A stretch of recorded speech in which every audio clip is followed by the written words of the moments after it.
Good morning, good afternoon, good evening, good day. I know we have an international crew today, so I greet you wherever you are and whatever time zone it is. My name is Herb. I'm an alcoholic, and welcome to the continuation of a quarterly series. Dr. Berger and I have made a decision to, at least this year, continue with a quarterly series and talk about the various dimensions of emotional sobriety. We had rhythm, and we have some recorded YouTube conversations on emotional sobriety that started with the letter and then unpacked it from the steps and unpacked it from core concepts. And we've been unpacking that letter and this concept for a long time. In fact, Dr. Berger wrote his book based on his experiences with what we're doing. And we're continuing it. And some of it'll be a little redundant. You'll hear the words as an echo chamber, but a lot of it's going to be new insights, new experiences that Dr. Berger and I have with our own journeys. This is not theoretical stuff. This is experiential. It's coming right out of what we're doing individually and together. Dr. Berger is a clinical psychologist. He's my partner. He's been my therapist. We developed a friendship, and now we're co-facilitators as colleagues. And it's like, you can't get here from there, but here we are. And perhaps Dr. Berger is the Marine, and formerly I was the monk, and sometimes we go under that handle, the Marine and the monk. So maybe you'd say a few words, Doctor, and introduce yourself, please. Well, thank you, Herb, and thank you, Marion Joseph Retreat Center. I'm a big fan and glad to be supporting such a great facility with such great energy. Herb and I have done many, many, many workshops. In fact, one of the first ones we did, I'll just tell a few stories about us. So Herb introduced me to Father Richard Rohr, and I just love his work, love his view on spirituality, the way he thinks about theology and blends psychology with it. It's changed my life in many, many ways. And so Herb and I were going to some of Richard's workshops, and then he offered a retreat down in the San Diego area and in Julian, San Diego, that was on an initiation weekend for men, a men's initiation weekend. We went and did that. It was a phenomenal experience, and someday I'll share some stories from that. That was incredible. But then Richard picked 100 men who applied to become facilitators for other men of this initiation weekend. And off we went to the Ghost Ranch in New Mexico, Herb and I. And we were trained in how to put together a men's retreat to help men get initiated into life. Trust me, a necessary thing in today's world, a very necessary thing. You know, most of us without that initiation remain very, very immature and boyish our whole life. And Neanderthals is what I say. Neanderthals. That's how you say it. That's right. I think about it as just that we're these pissy little babies that are just running around still wanting everything our way and getting lost with power and all that other craziness. And, you know, look, we see the impacts of that in our culture today. And thank God it's being challenged. I'm really glad for that. So we go down and we do this training, and we come back and we say, all right, we got to put this stuff to work. So we approach Marion Joseph Retreat Center and say, hey, we'd like to have a male initiation weekend. And we did. And it was phenomenal. And that's just one of many different retreats and workshops we've offered up at the Marion Joseph Retreat Center. So thank you so much, Melissa, for what you do and for what you guys are doing up there. Herb said we've been unpacking this, and I feel unpacked with all of the unpacking we've been doing. We've been unpacking for a long time, and I think it's a testimony to Herb's recovery program and how he lives his life. And I hope it's also a testimony of mine that we continue to get excited about this topic, regardless of the amount of time we've been presenting, as well as discovering new ways of thinking about it, new dimensions to it, new aspects to it, and extending the conversation in, I think, some very, very important areas. Today is the culmination of some of that work and some of that thinking, that we've really, really had this idea as we sat and looked at what happens as we start to achieve emotional sobriety. And please think of it as a process, not of a destination, right? It's an ongoing process. It's an ongoing state of mind. But as we begin to achieve that in our life, we realize that what we were talking about was optimal living, is the way to best show up in life and to experience life fully, to become what we're going to call today a fully functioning, integrated individual, and to experience happiness and fulfillment in life. And today's workshop is about that. The first half, we're going to look at, once again, go over a brief introduction to emotional sobriety. There may be some of you that haven't heard it, but then we're going to look at what optimal living is and share some of our thoughts about that.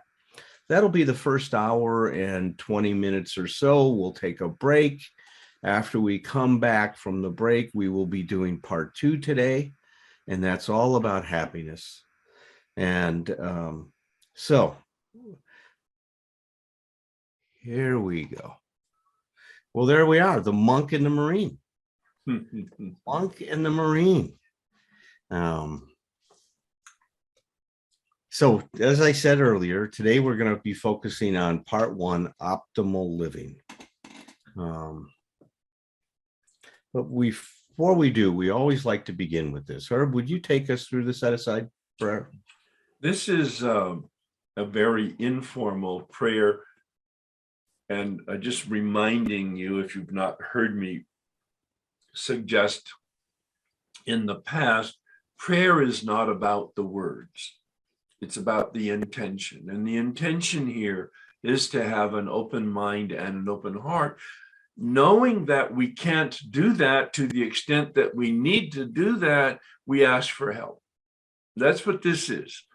It's a positive outreach to the power in the universe to intervene and give us the ability to hear and see in a way that we've not been able to hear and see before. So you're all muted. You're welcome to pray out loud or pray quietly or not pray at all, but hold the attitude of openness. God, please set aside everything that I think I know about myself, my unmanageability, my emotional sobriety, and you, for an open mind and a new experience of myself, my unmanageability, my emotional sobriety, and especially you. Thanks, Alan. Thank you, Herb.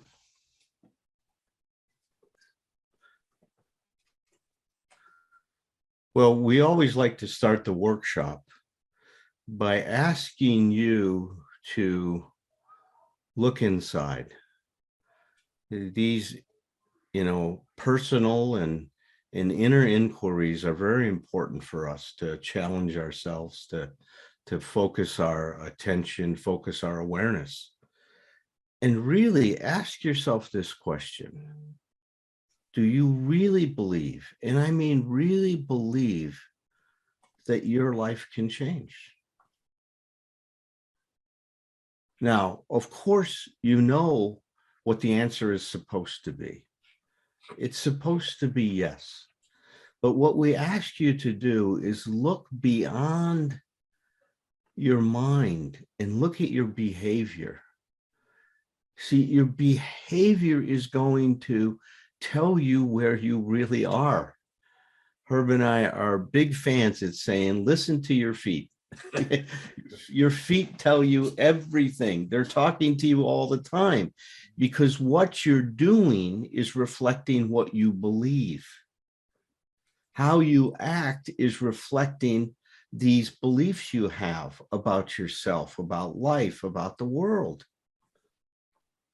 Do you function in a way that shows that you're bringing a certain kind of an awareness and consciousness to your life, and constantly, and listen to what I'm saying, constantly looking for what I'm going to call emergent opportunities to change, to do something different than you typically do. Now, I guess the good thing about human nature is that we're habitual creatures, and it is good because it's economical. We can't go around and invent things, new things every moment of the day. We would just deplete all of our psychological and physical resources. So we have to have habits. We have to have automatic patterns, automatic responses to certain things. But that's also a double-edged sword, because we can also fall into a trance with those things. And as Herb and I talk a lot about, where we go through life thinking we're awake, but really we're asleep. We're in this hypnotic trance that's caused by our conditioning, by our habitual behaviors, by our habitual ways of thinking about things, etc. So to answer this question, you must look at your actions, not at what your head tells you. It's not an intellectual answer we're looking for. It's an experiential answer. It's very confrontational. It's very confrontational. It's meant to be. If you really want to know what your beliefs are, what your intentions are, what your motives are, take a look over your shoulder at yesterday's behavior. It's in your face, and it's objective. Oh, we can rationalize it. We can minimize it, but try to look at it objectively. How did I behave? Because that tells me who I am. And we had some fun before the workshop started. People were asking different questions or spontaneously suggesting different questions. Yeah, who I am is what I do. Go ahead, Alan. Oh, thank you for that.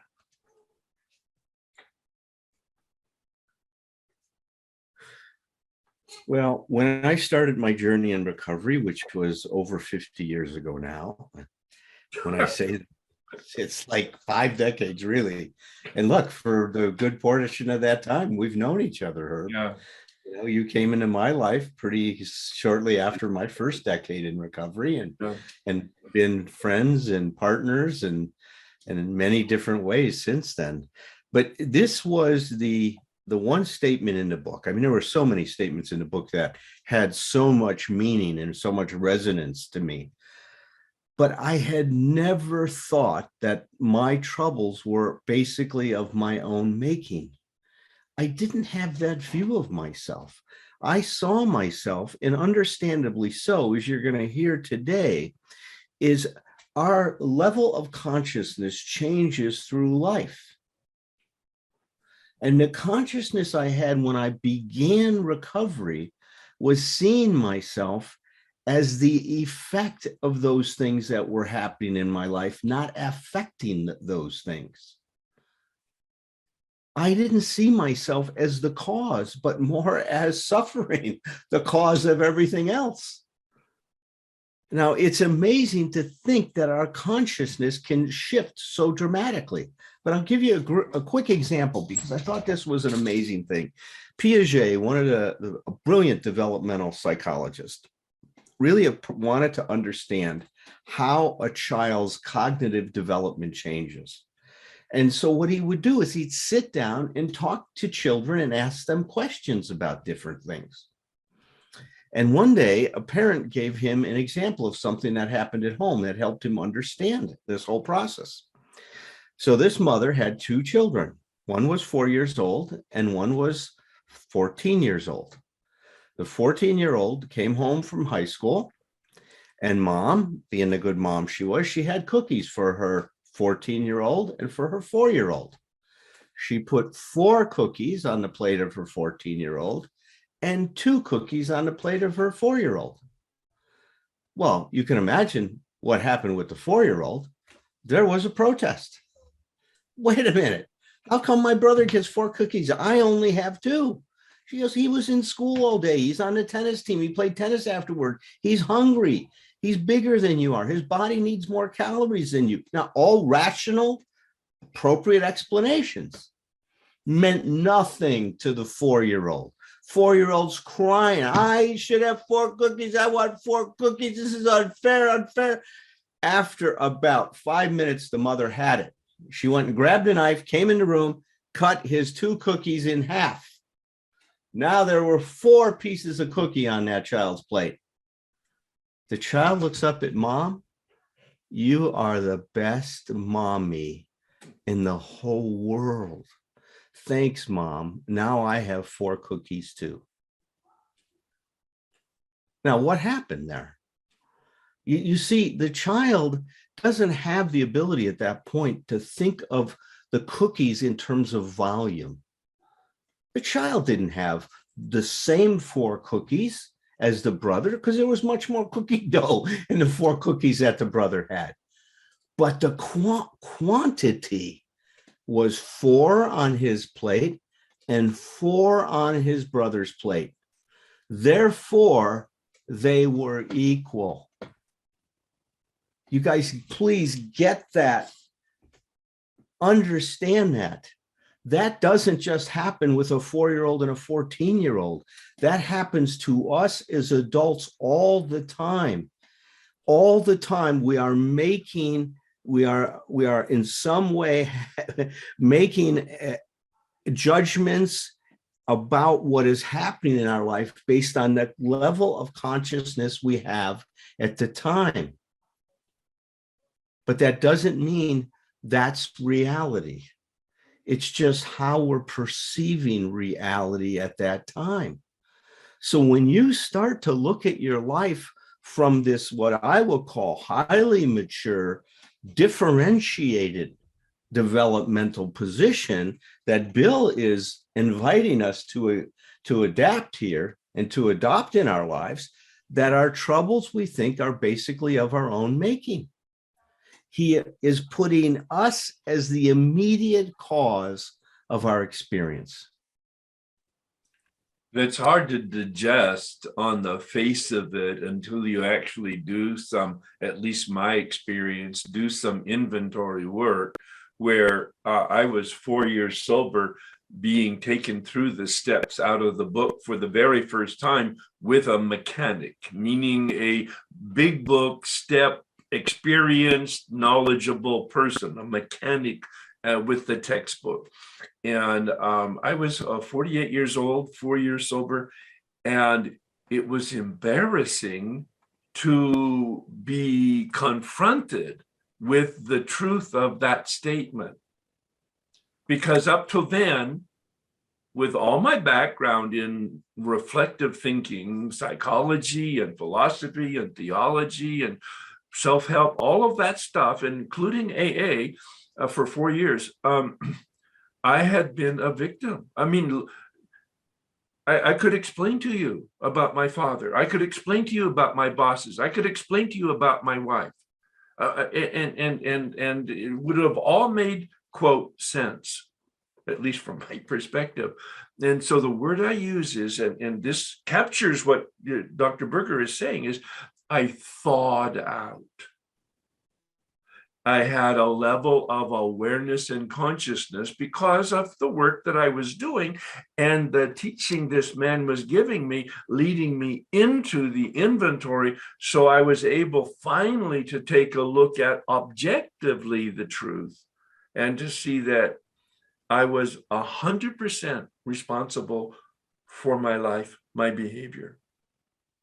It was embarrassing, but very startling and also very freeing. And I kind of Well, I chuckle a little, maybe sad, when people say, "Oh, what's my part? What's my part?" I don't have a part in my resentment. I have 100%, because the resentment's not about people or circumstances. It's about my reaction to people and circumstances.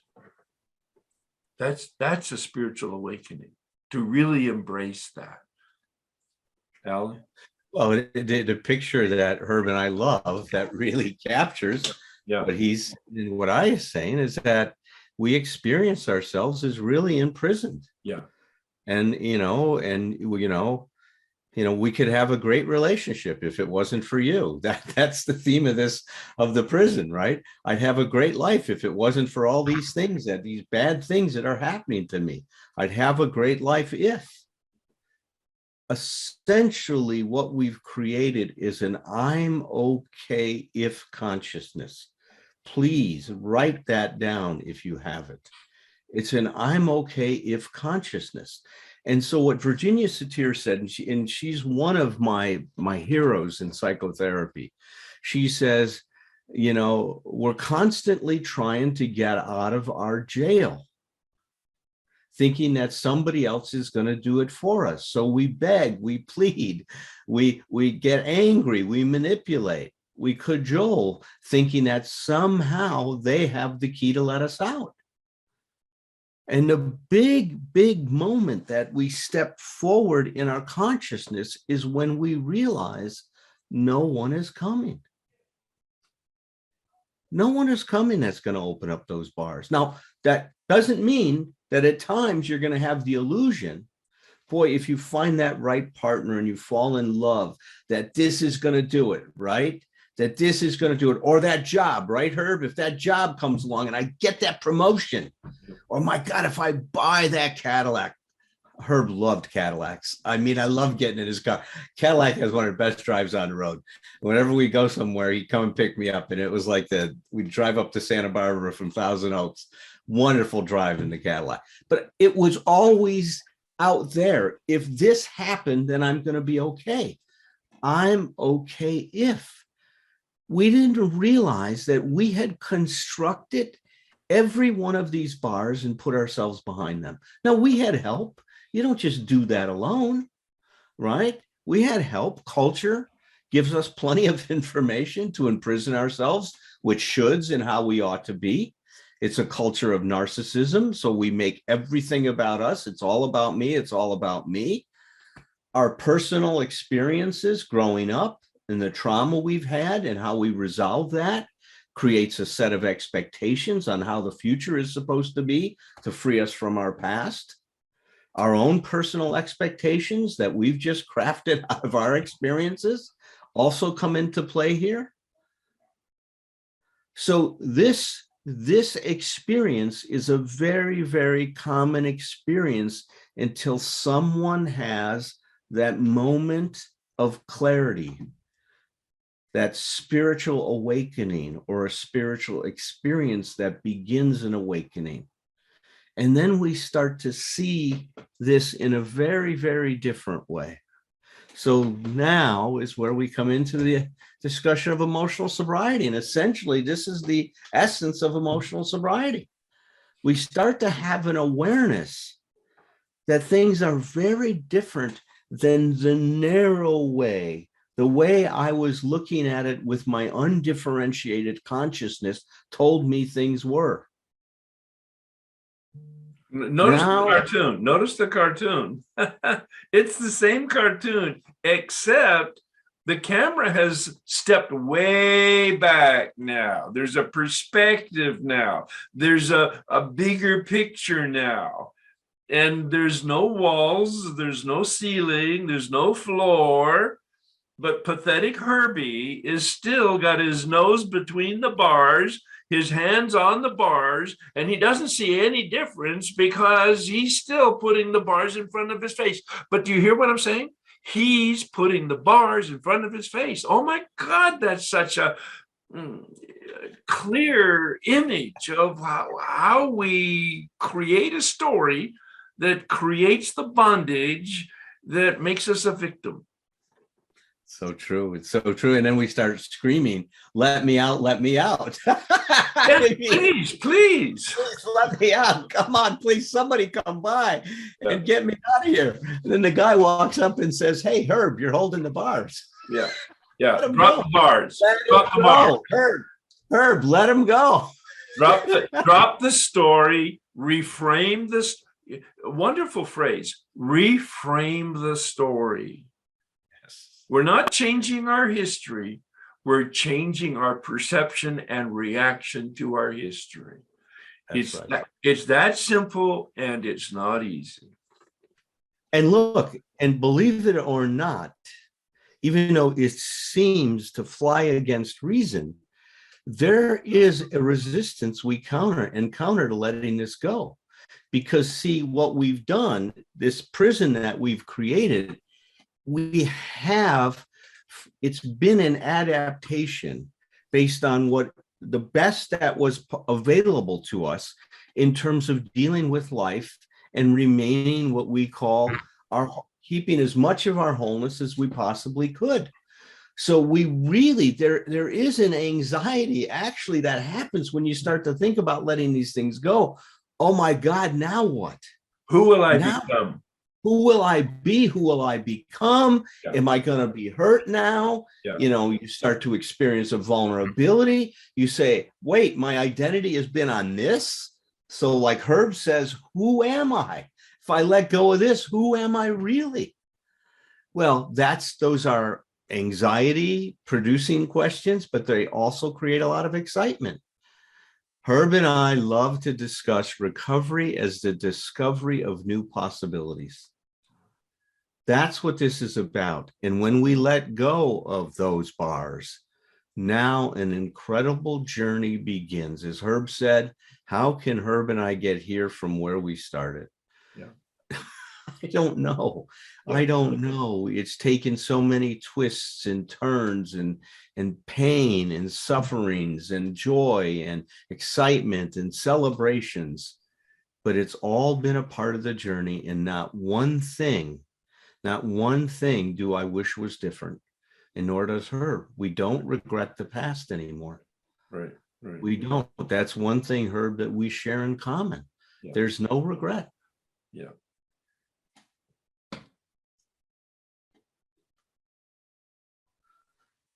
Well, a lot of people don't realize it, but Bill said in the 12 and 12 that here we begin to practice all the 12 steps of the program in our daily lives so that we and those about us may find emotional sobriety. You see, the intent purpose of the 12-step program is to help you achieve emotional sobriety. Of course, those of us that have alcohol and drug problems and other problems where there's a physical substance involved, and even those that are addicted to experiences, we need that physical sobriety. That's a very important component. But the other part of recovery that people don't understand is essential is this emotional sobriety. And then he goes on to define that. He doesn't define it much in the 12 and 12, but I think his most comprehensive definition of emotional sobriety can be found in a letter he wrote in 1956 that was eventually published in the AA Grapevine in 1958, titled The Next Frontier, Emotional Sobriety. Now, there was a fellow out in California, despite all the wonderful sunshine, wrote back to New York and said, my God, I'm depressed. And can you tell me how the steps might help me deal with my depression? Well, if you've read any of Bill's, biographies, you understand from a very early time in his life, he struggled with depression. And he was always thinking about, what can I do to deal with my depression? How can I apply what I'm learning in the steps to now prevent myself from going back into these dark nights of the soul? And so this letter was written in 56. Bill's recovery, or the part of his journey, with AA, started in 1935. So we're 21 years into his recovery. when he wrote this letter. 2 decades of thinking about this and sharing it. And this is a synopsis of everything he learned, this letter that they published in the Grapevine. If you have not read this, you can Google it and download the letter. It's on the internet. It's also, the General Service Office has given me permission to publish it in both of my books, 12 Smart Things to Do When the Booze and Drugs Are Gone, and in 12 Essential Insights. It's published in both of those, and it's in the letter's entirety. But here's some of the tidbits from it. So Bill described emotional sobriety as real maturity and balance in life, which is to say humility in relationship with our others, with life, and with God. This is how he says it in the beginning of the letter.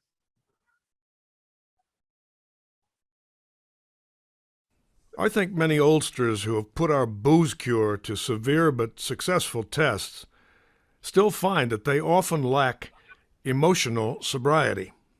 Perhaps they will be the spearhead for the next major development in AA, the development of much more real maturity and balance, which is to say, humility, in our relations with ourselves, with our fellows, and with God. Well, Herb and I are going to make a few comments about this, and we'll be unpacking this more as we go through the day today. But here he talks about, well, first of all, he hoped, this was back in the 50s, that there would be a next major development in AA. Unfortunately, it took until about the last 10 years or so for that to start to be realized. I'm not so sure we've hit the tipping point yet, where this is going to become, but we're getting closer. We're getting closer. Now there are emotional sobriety meetings in Europe, in Australia, in the United States, and this is starting to become more and more a topic in meetings, which I am so pleased that it is happening and taking place. We won't get into some ideas about what happened, but now he talked about what is this major development going to look like? Well, he called it the development of more real maturity. Well, that's really a great way of saying it. And then he says balance, right? Because maturity does have to do with balance. So they're definitely related to other. And he says it's all grounded in humility. Well, let's just take a minute and talk about humility. And Herb will share you his ideas about it, and I'll share you the definition from the American Psychological Association's dictionary. Humility they define as containing 3 different components to it. First of all, a low focus on self, meaning we don't make everything about us. We realize it's not all about us. So we become, the way Richard Rohr calls it, being right-sized. We get right-sized in the world.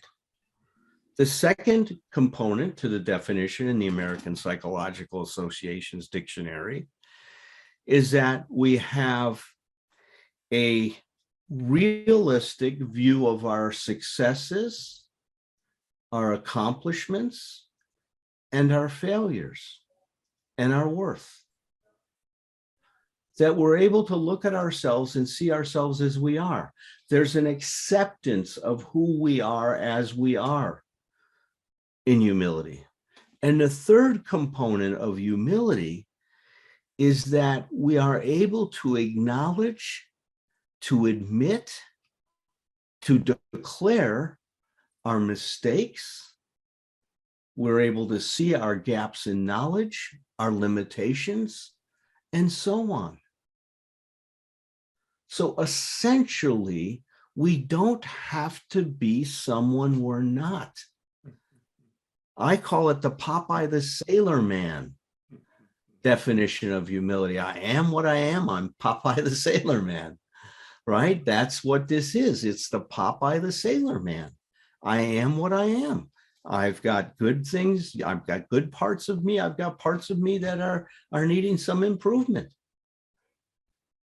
That's what humility is. And he says now humility in relationship with ourselves. We're going to go into a lot of that today.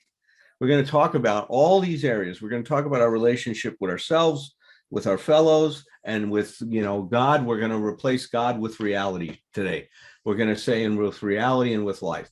So we're going to talk about that later on, but let me turn this over to Herb and see what he'd like to And say. that's the balance that Alan was talking about. That balance, I'm constantly challenging myself to find words and images to make this work so visible and more attractive and effective for people to embrace it. And so I see the word spiritual, and I know that has a lot of potential resistance or negative valence to it for some people. And the real synonym for spirituality is relationship, a relationship with life, a relationship with myself, and a relationship with other people. And that's the way I see actually the steps. As you know, I'm very experienced in and focused on and evangelized about the steps, because the first 3 steps are about a relationship with life. The next 4 steps are a relationship with myself. And the next 2 or 3 steps, depending on how you count them, 8, 9, and 10, are about a relationship with other people. So humility, I mean, literally coming from the Latin humus, means earth, dirt, common as, not unique, not special. I am not the center of life. I am the center of my life, but I'm not the center of life. And that's why when Alan was talking about, he talked about a perspective, a low focus on myself, not no focus. Humility isn't hanging your head down and, oh, shucks. No, it's not that at all. If you told me that I'm a pretty good facilitator of workshops, I would go, thank you. Yeah, I just accept it. But I don't need to say, how about you spend an hour talking to me about me?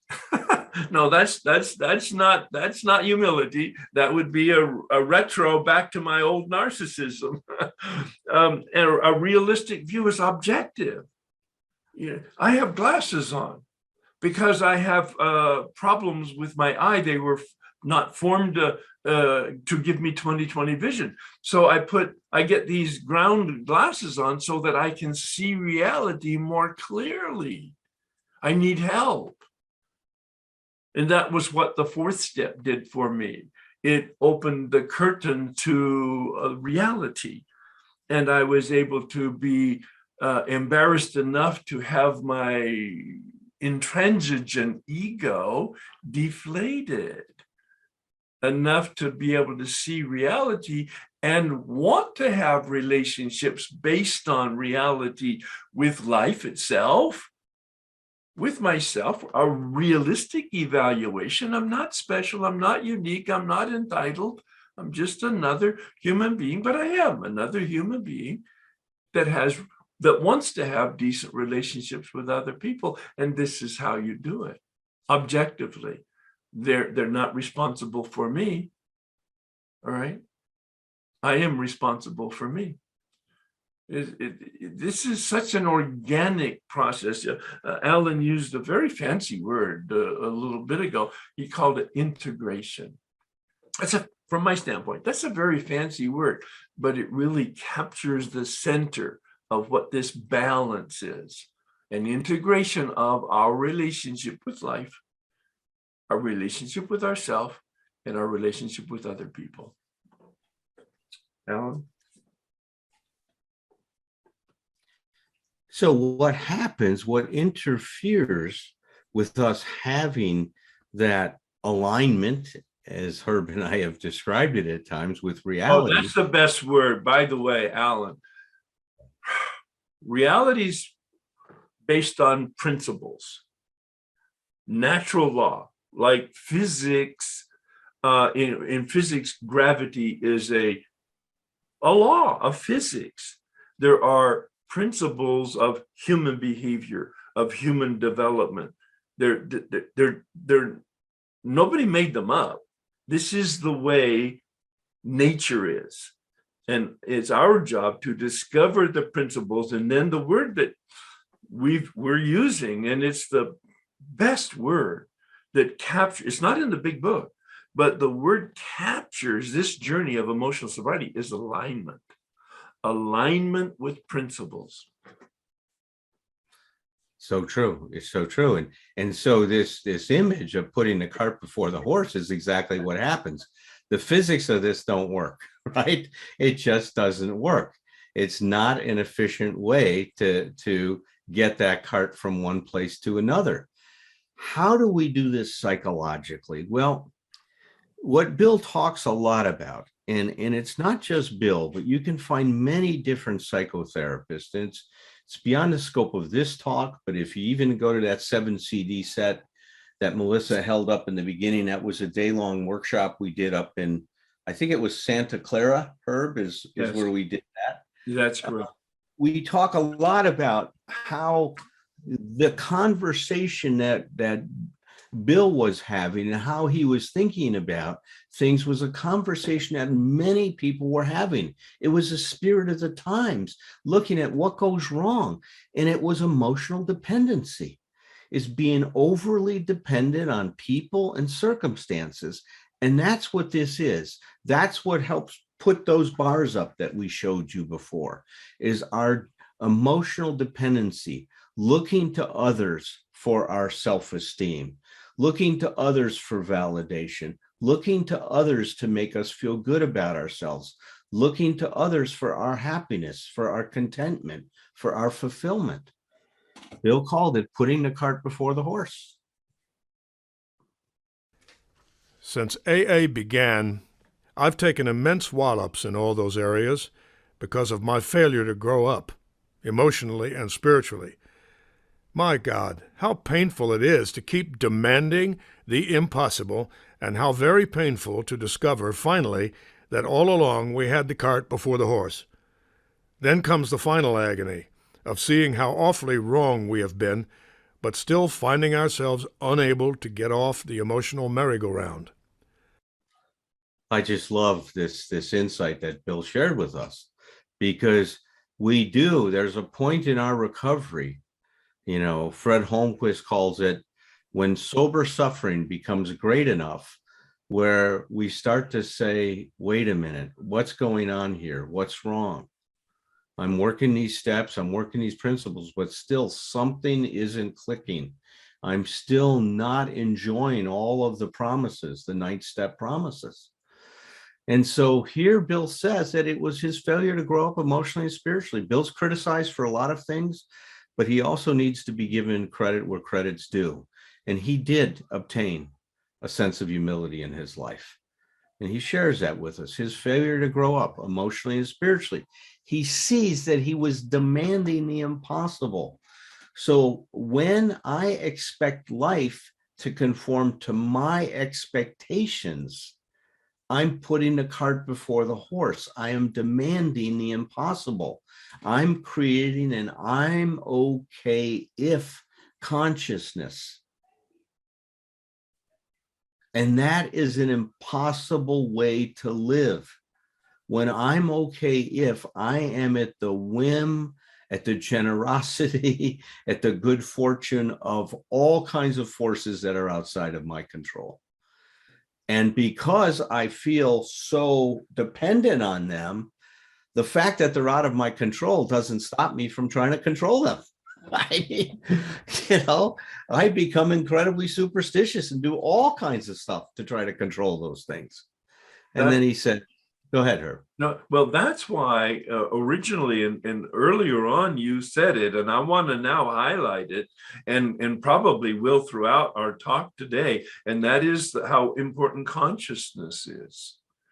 To the extent that we improve our consciousness, we're able to see reality more accurately. We get a new pair of glasses as we thaw out, get a new consciousness. We're able to then accept reality as it is and adjust to it. Because reality, here's the truth of it, and it's what you just said, but I'm going to put it in different words because it's the heart of the whole emotional sobriety. Is we need to adjust to reality. It will never adjust to us. And it's like, oh, Herb, that sounds so simple. Well, yeah. And it's a daily practice. And Bill nailed it. We practice these principles. Progress, never perfection. Please, I know 40% of you listening right now, and that's why you're listening, because you want to be perfect. You can give it up. Just give it up. Release it. I know you can't do it, so just pray about it and be willing to be released from it. Alan. That's one of the bars, by the way, perfectionism. Yeah, exactly. Right? Back to the bars that we're holding up, and that's one of them that keeps us locked into that jail. Okay. So Bill then talked about that in order for us to start growing up, we really had to be disillusioned with what we were doing, with how we were functioning, and had to be disillusioned with trying to control people, places, and things to do what we wanted them to do so we could be okay. We had to cut that dependency so we could start to learn to stand on our own 2 feet, to grow up, essentially. And he says it. He says our fatal and almost absolute dependencies needed to be cut away. Suddenly, I realized what the matter was. My basic flaw had always been dependence, almost absolute dependence on people or circumstances to supply me with prestige, security, and the like. Failing to get these things according to my perfectionist dreams and specifications, I had fought for them. And when defeat came, so did my depression. So this was the great insight he had. This was what he discovered was the algorithm to his depression, right? That he wanted people to do what he wanted them to do. And those turned into what he called demands, right? Claims, expectations. Herb and I also like the word unenforceable rules. And they were constructed based on the blueprint given by his perfectionist dreams and specifications. That's what constructed those expectations. And he tried to get people and circumstances to do what he wanted them to do. And when things didn't work out the way he wanted them to, he felt defeated. And then came his depression. He did not know what to do with the experience he was having other than to feel hopeless about it and that life was never going to work out for him. That's what depression is about. It's a sense of no future, that nothing will be different. He realized that this was his basic flaw that really needed to be addressed if he was going to be able to have any peace of mind, any emotional sobriety. Is there anything you want to say about Bill's insight here, Herb? Well, it's so critical in the image I have. Yes, I do. The image I have is like I was a puppet on strings. I did not know that. I thought I actually was a Renaissance man with the background that I had and 4 years sober. I thought I was a Renaissance man, but no, I was one of those Neanderthals that I talked about earlier. I was completely clueless, but I didn't know that I didn't know. And once I began to see the truth objectively, because I had somebody that was leading me, more than one actually, to reevaluate my perception of reality, I was able to see, and this is the image, that I was a puppet on strings. The strings were attached to people. The strings were attached to circumstances, and they were the ones that pulled me in the different directions of my thinking and my feeling and my behavior. I wasn't, quote, controlling or even influencing anything. I was being yanked around by outside forces. And it was only after I brought it inside that I'm responsible for seeing, I am responsible for doing. Those are the two primary functions. And it's coming all from the inside, never from the outside, that I began to actually shift in terms of certainly my perception, but my behavior. And then, Alan, you've talked about it in other areas, and I don't know whether you want to mention it today, but that sense of agency, that sense that I was now empowered internally, that I wasn't going to get my satisfaction outside of myself ever, long term, ever, that it's always going to come from inside. And the classic example is, I was a monk for 7 years and I wore a black robe. Wearing a black robe made me a monk, and monks meditate. Well, when I took the black robe off and I left, I didn't meditate because I'm not a monk anymore. I mean, that's like crazy. And yet it was like 25 years later, I had the insight, oh, as a human being, I want to meditate because I want to improve my consciousness. It's not about being a monk, it's about being human. And then I discovered that I have principles that will guide my behavior. And I also need to adopt some principles that I don't even have because I want to be a better person. But those will come from inside, not because of anything outside. Oh. Well, Dad, I want to use what you experienced when you took that robe off, right? Yeah. When you had it. Now tie that to this almost absolute dependence. And I want to show you how that relates. So Herb's practice of meditation was dependent on wearing the robe. Yeah. And see, that's what happens is when I am dependent on the robe or a title, my PhD, or I'm this or I'm that, then I play a role that's not supported by my person, by who I really am. Mm-hmm. And so now I go through life doing what I'm supposed to do, but not doing what I want to do. Yes. There's a real fragmentation of ourself in that situation. Yeah. And so this dependence, you got to think about it, not just a dependence on people for these things, but dependence on, like he said, even the robe made him meditate. Yeah. When he stopped wearing it, there was no meditation. Right. I mean, that tells you everything in the world with with that. That was such, I've never put that together before, Herb, until you just said that. Yeah. So such a great example of this. Yeah. All right.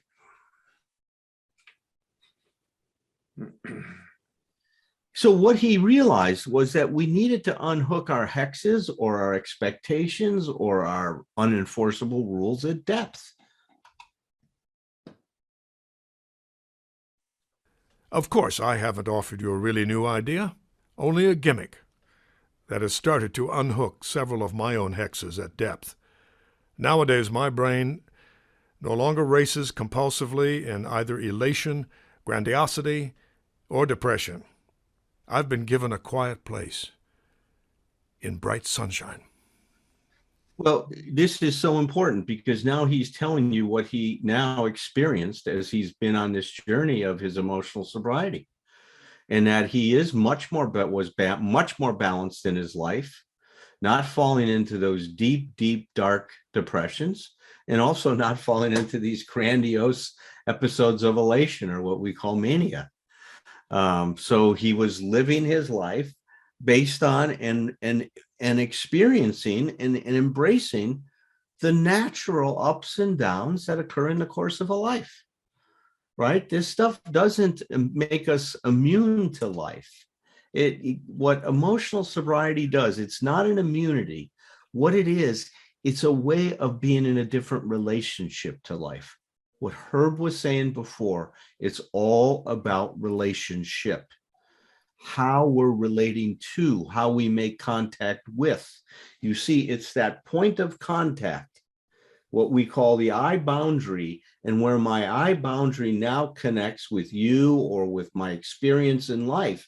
It's what happens at that boundary, and how I make the connection is going to determine my fulfillment, my satisfaction, my happiness, my well-being. And this is developmental. I want to make it clear to people that, well, at least from my perception of Bill's experience, the chronology of it, he got sober in 34, wrote the big book in 39. So there's like 5 years and he's writing the big book. The word emotional sobriety is not, I don't believe it's in the big book. Not in a big. I'd have to do a word search, but I don't recall seeing it. And yet, in 1953, when he published the 12 and 12, emotional sobriety is populated throughout the book of the 12 and 12. That's 20 years. Almost 20 years of sobriety on his journey and his experience and his thawing out and his becoming more conscious and his getting some more experience. All right. He embraced then the term emotional sobriety. I don't think that's an exception. I think that's the human developmental process, physical sobriety. Yeah. The guarantee of the first 9 steps, and then emotional sobriety, the invitation of the final 3 steps. So when he talks about unhooking his own hexes at depth, I think it's important to note that Herb has benefited tremendously from working the steps, but Herb was on a journey that took him down in dealing with trauma in his past. Yeah. He's done a lot of psychotherapy. He went to a lot of different experiences, personal growth experiences. LifeSpring, I think, was one of them. That's correct. I mean, so you got to understand that he just didn't start as a virgin with the steps. Well, no, yeah, absolutely. It was like we were marinating him. Well, but like we were marinating in the experience with Richard Rohr, for God's sakes, that rite of passage and that whole experience of opening us up to another door. Yeah. So I'm just saying that to understand that we want to take advantage of all different kinds of experiences that can help us take this journey, right? Right. You're going to need to look at some of the trauma in your past in order to unhook your hexes at depth. You're going to need to get honest about certain things that have happened in your life that may be difficult to talk about. You're going to need to face some pain. Some of that you may be able to do with a sponsor. Some of that you may need to do it with a psychotherapist or some other kind of experience. But the work that we're talking about here, you cannot achieve emotional sobriety without it. That's all I want to say. The work is there's going to be low-hanging fruit. You're going to be able to grab a few things from where you're at in your program and be able to see them. Herb and I, even after this time, I'm still running into some of my unenforceable rules that are unconscious, that I didn't even know I had. Yeah. Until I stumble across them and get upset about something. And then Herb and I talk about it and I start sharing. He goes, wow, there's another one, Alan. I mean, I go, oh, yep, didn't see that one. But now I do. But just so pay attention. It's a process, right? It's an ongoing process that we're talking about here. See, and that's a wonderful model. Pay attention, because your emotions will give you the signal that something is good and healthy or something is unfortunate and unhealthy. The emotions, the feelings, the more conscious we are, the more attention we pay, the more regulated that we can become, self-regulated based on the signals from our emotions. So a one-line definition of emotional sobriety, it's the movement from an I'm okay if consciousness to an I'm okay even if consciousness. Mm-hmm. And that movement is where the freedom exists, the emotional freedom. The freedom from all these expectations and ideas about how things are supposed to be, how I'm supposed to be, how life is supposed to be. And then we get on with the business of growing up, because growing up comes from dealing with life as it is. And you can only do that if, in fact, you're conscious. Because as you indicated a lot earlier, and one of the philosophers coined of the phrase, at least as I've seen it, that most human beings are asleep, dreaming that they're awake. It's a brilliant comment about it's easier to just be robotic and habitual with our life. And yet that allows us to fall asleep so that we get into some things that are not healthy in terms of our behavior and our habits. But suffering wakes us up. That's the reality for most of us. So to do this, we have to surrender our hobbling expectations and demands. Right. It's so necessary for us to surrender these things. It's a sine qua non of. If we examine every disturbance we have, great or small, we will find at the root of it some unhealthy dependence and its consequent demand. Let us, with God's help, continually surrender these hobbling demands. Then we can be set free to live and love. We may then be able to gain emotional sobriety. Continually surrender these. This is why humility is so important in this process.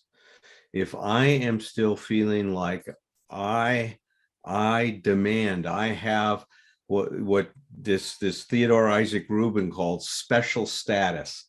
I get to demand what you're supposed to do and how you're supposed to behave. Well, as soon as I get humility, I realize I have no business putting my expectations on you and expecting you to live up to them. Just like I'm not here to live up to your expectations, you're not here to live up to mine. See, I finally come to that. And now when I hit the expectation, instead of arguing and turning now conflict into a power struggle, because that's what it is. When you're quibbling with someone, you want to be right. You want them to surrender to your idea so they do what you want them to do. That's what happens here. And those power struggles are going on all the time in our relationships with friends and even more so with family and intimate relationships. You know, Herb and I realize that we save our worst behavior for those people we love. You know, we wouldn't treat strangers the way we treat our family. I mean, it's a terrible, terrible situation, but there's also a real positive side to that, because by doing that, if you pay attention to it and you put on the right lens, you can see where you're off, right? Where you need to start to do some work so that you can start to have a healthier relationship with those people you love. And it's based on continually surrendering these hobbling demands. This is back to now we can answer the question. So we think our troubles are mainly of our own making. And now he tells us how so. If we look at every disturbance we've had, great or small, we're going to find at the root of that disturbance some unhealthy dependence, meaning that if I'm okay, if this happens this way, I'll be fine. And the consequent demands that has surfaced as a result of that dependence. So the formula I saw was that we start with this undifferentiated emotional dependency. That generates then claims and demands, the I'm okay if mentality. that then turns into expectations. You see, because if we call them claims and demands, we're all a little too smart for that. Who am I to get away with? But an expectation, now I can sound reasonable. Well, of course, if you love me, you would do this. See, now I can turn an expectation and justify an expectation with some, ridiculous idea that makes it sound like it's not, a pig with lipstick on it. I mean, it's kind of a thing. And then that expectation turns into an unenforceable rule that we put on other people. I think that's the path that these things follow in terms of our development. Well, surrendering them is what Bill says. At that moment, now we can be set free to live in love. Our expectations, our emotional dependency, our immaturity makes it impossible to live life to its fullest and to love another person as well as ourselves.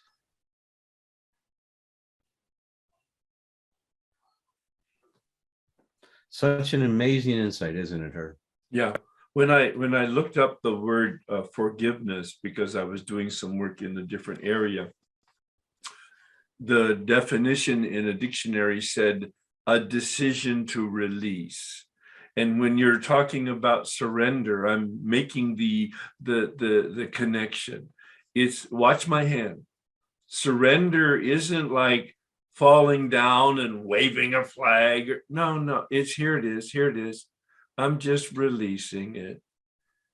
I'm just releasing it. My expectation, my rules, my story, my whatever demands. I'm just, it's like releasing it. It's kind of like surrender in the step one is like an implosion. It's not like something I'm really doing. It's like something I'm really experiencing. Right. So, the technical term for all of this in psychology today is emotional self-regulation. Mm. That's the term everybody's using. Bill calls it stability and quietness of mind, which I like much better than emotional self-regulation. It sounds too damn sterile and clinical to me. Yeah, right. He's talking about emotional stability and quietness of mind. We are looking to quiet our mind and calm our heart. That's the way of thinking about emotional sobriety. It's getting your balance back, recovering your balance. If you have achieved emotional sobriety, it doesn't mean you're never going to be upset again. Please don't understand it that way. That's that absolute thinking again that causes so much trouble for us. Black and white thinking. It's not about never being upset. It's about what you do, because you're going to still get upset, but what you do when you're upset. Do you blame other people? Do you blame yourself? Or do you get busy with some of the principles that are embodied in this emotional sobriety and learn to recover your balance so you can experience this stability and quietness of mind? So it's not about not being upset. It's about what you do when you are. And think in terms of the balance as like this teeter-totter. Look at the screen, the teeter-totter. There's sometimes I'll be on tilt, but I need to pay attention to when I'm on tilt so that I can adjust. Or I'm on tilt this way so that I can adjust. This is the paying attention. This is the consciousness signaled by our comfort or discomfort. One of the words that I think is emotional sobriety equivalent is contentment. This is a key word in happiness. I'm content. I'm in balance. There's a sense of not satisfaction in the sense of any type of emotional, but just this I guess it's a fancy word, homeostasis, that we've used many times in our discussions about balance.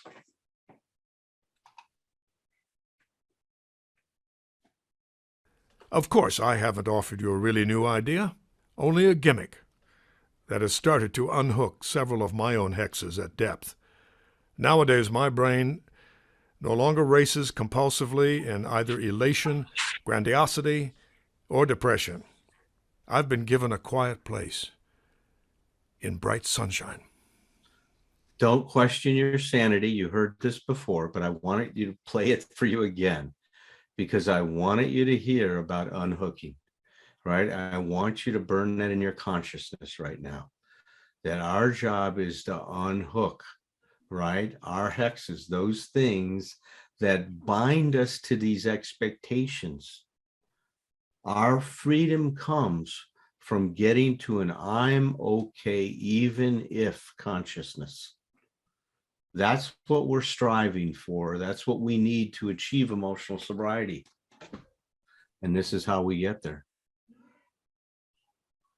So freedom, this is what it's all about, is a freedom to live our life and to love, as I said before. And we can't do that if we're bound, if we're in the bondage of self, right? As we talk about over and over again in recovery, the bondage of self does not allow me to be free to live and to love.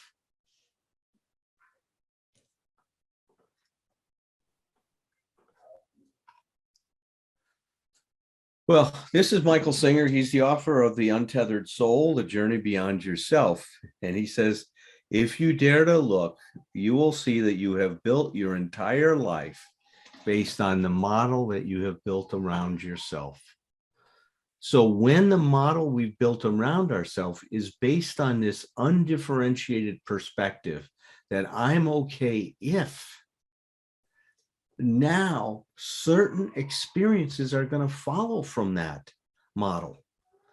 We're going to be reactive. We're going to not feel in control of our life. And I don't mean control in the way that we're controlling it, but we're going to feel the puppet. We're like the puppet on the string that Herb talked about. All of those things are going to follow. Anxiety, incredible amounts of anxiety, depression, reactivity, always waiting for the next shoe to drop, being pessimistic, being paranoid. And we are paranoid because we're constantly looking at, at other people and how they're behaving to see how that we should feel about ourselves based on how they feel about us. I mean, that's paranoia. All of this stuff comes from this model that we've created and that we've built because of our failure to grow up. I've started to call emotional sobriety the untethered self, which I think is an apt description of it. We are untethered from all of these ideas about who we're supposed to be, what's supposed to happen, et cetera, et cetera. You want to say anything about Michael's comment here, Herb? No, I think that handles it. Yeah, thanks. So back to our picture, right? This is what we're going for.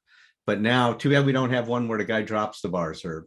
We need to have some artists out there draw that. And somebody now with the next picture needs to be the guy dropping the bars and standing there and kind of lifting up his arms and embracing reality as it is. Because that's what it looks like. That's where we're going, is to drop these things, drop the rock, right? We call it drop the rock, right? Drop the bars. Well, Bill has a wonderful image in the fifth step promises on page 75. He says, walking hand in hand, all right, on the broad highway with the spirit of the universe. Yeah, that would be a wonder. I will have that commission. We gotta get those two images in somebody to draw them. Any artist out there, please help us. Yeah, That would be wonderful. That would be wonderful. So here it is, right? Our suffering, leads us. It's calling us towards emotional sobriety. And as we now start to plug these principles that we're learning to achieve emotional sobriety into our life, we start to experience optimal living. We start to be experiencing what what Bill was telling us we're thriving for in step 6 and 7, the development of best possible attitudes and behavior in life. That's what this is all about. Emotional sobriety is striving to develop the best possible behavior and attitudes in life. So emotional sobriety is about changing our relationship in 3 areas of our life. That's what we talked about. And that's what we want to go into now, is look at these areas about how our relationship with ourselves changes, with others, and with reality. So we're going to start out with relationship with ourselves. So how did your relationship with yourself change, Herb? Can you share that as you started this journey? Well, I began to take personal responsibility for my thoughts and feelings, and especially my behavior. It was shocking to me when I did the 4th step, 4 years sober, and really unpacked resentments and saw in the 4th column that I was responsible for my reaction. My father victimized me, there's no question, in terms of verbal and emotional abuse, but I'm a 48-year-old man now, 4 years sober. He's dead. He's not relevant. It's my reaction. And you talked about trauma. It's such an important issue to deal with because it's a cellular thing. It's not a thought thing. It's not even a feeling thing. It's at the cellular. We've embedded it so deep in ourselves that it needs to be exorcised. And I'm talking about sort of the religious getting the devil out of us, if you will. I don't mean in a religious sense, but in a poetic, metaphorical sense. Between the step process and the deep therapy that you and I did, and the deep other trauma work I did in the men's group and the rite of passage. I mean, as you said, a variety of resources that we engage to deal with us at this various levels at various times. But the real point was that for the very first time, I took responsibility. It says, so our troubles are of our own making. Oh my God. I am 100% responsible for the life that I have today. 100% responsible for every aspect of my life today. That was shocking, but it was also, it gave me the freedom to say, okay, so now I need to learn. Now I need to make decisions. Now I need to make adjustments. Now I need to get some help. So it was very empowering rather than disempowering. That thought was just the opposite. Very empowering. Yes. And that's the right word. See, if my relationship with myself, if let's say I think about it this way, if I objectify myself and now start judging myself, that instead of taking responsibility, I blame myself for what goes wrong. Mm. The shame that comes from blame is not the same experience that comes from the empowerment that comes from taking responsibility. Well, that was the insight that came over time. It wasn't like a ha-ha moment, but it was like, oh yeah, I make mistakes, but it doesn't name me. I'm not a mistake. I'm just a human being making an effort, and oh, I make mistake. Look at that. I get a chance to correct it. It doesn't name me. So do you see that shift in a relationship? I make mistakes. I'm not a mistake. I make mistakes. I'm not a mistake. My mistakes don't define me. How I deal with them does. And so today I don't have to defend myself. That's a tremendous word that lots of people banty around, but think about it. I'm more or less, I'm undefended because there's nothing to defend. I don't need to be right. I don't want to be wrong, but I'm very open to adjust to objective, to the facts, to the truth. That's right. That's right. So what happens is as we grow along these lines, our relationship with ourselves really shifts. There's Yes. a whole thing. We let go of these expectations about who we are supposed to be okay. And each and every one of us had a bunch of shoulds that we put on ourselves.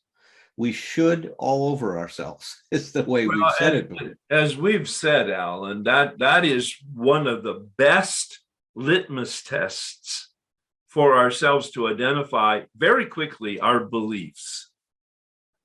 I should, they should, we should, life should.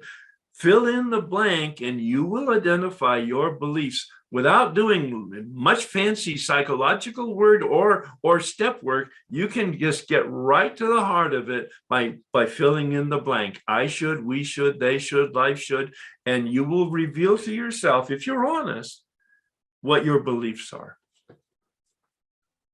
So as we achieve emotional sobriety, there's really a lack of shoulds in our life. Right. Now, you got to hear this, and it sounds pretty radical, and it is. I mean, in some ways, this is counterculture. I do not do anything I should do.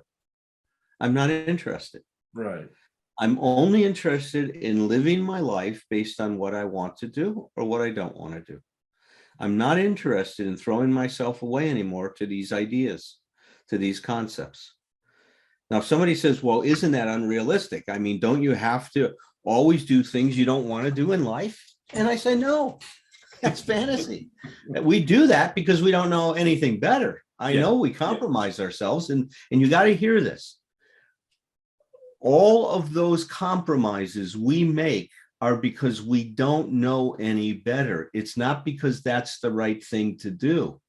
So when we say things, well, you have to do things that you don't want to do. That's the mentality we have. And I understand that if you can't see any other possibilities, you're stuck with living that way.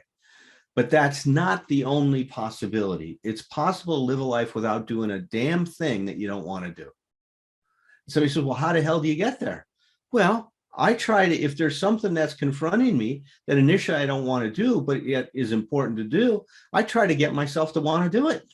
I don't just do it because I should do it. Let's say Herb asked me something. Hey, Al, can you come over on Sunday? I got to move some furniture. And I go, oh, shit, the football games are on and I'd rather watch the football.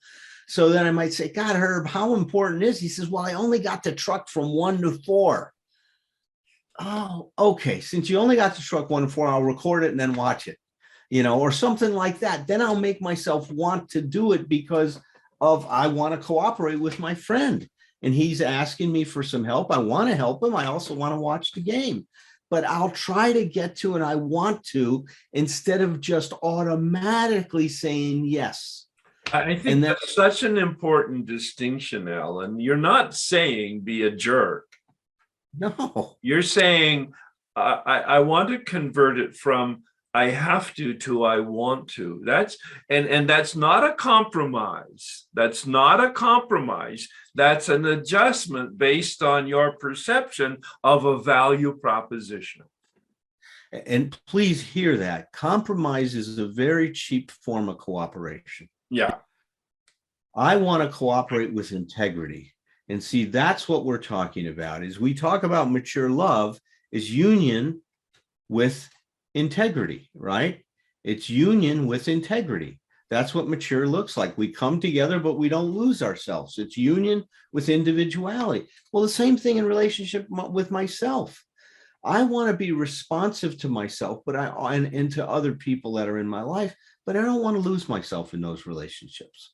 Now, listen to this. This is the guideline. We want to learn to act for ourselves without being selfish. I'll say it again. We want to learn to act for ourselves without being selfish. If I stand up for myself, I'm not standing against you. I'm standing for myself. We want to act for ourselves without being selfish. And we want to act for others without being selfless. That's how that's the white lines on the highway for you that you want to try to stay in between. Not easy to do. You're going to cross over. I'm a good driver. I still cross the lines every now and again.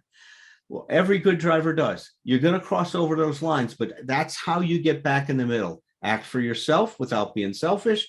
Act for others without being selfless. That is the hallmark of emotional sobriety. That's the hallmark of emotional maturity.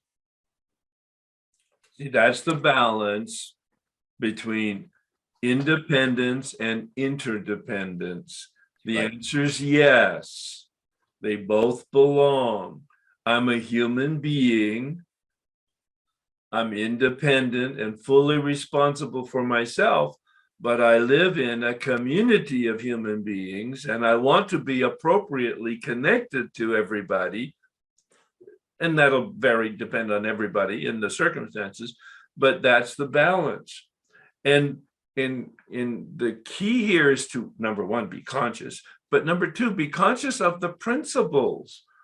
I tell the men I work with all the time, identify the principle. What's the natural law here? What's the under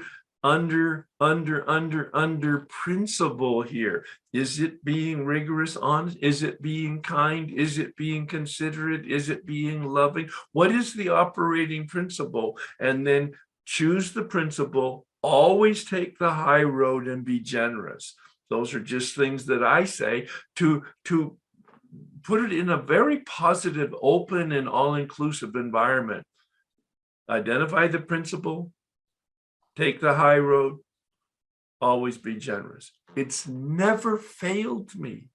The universe responds with generous.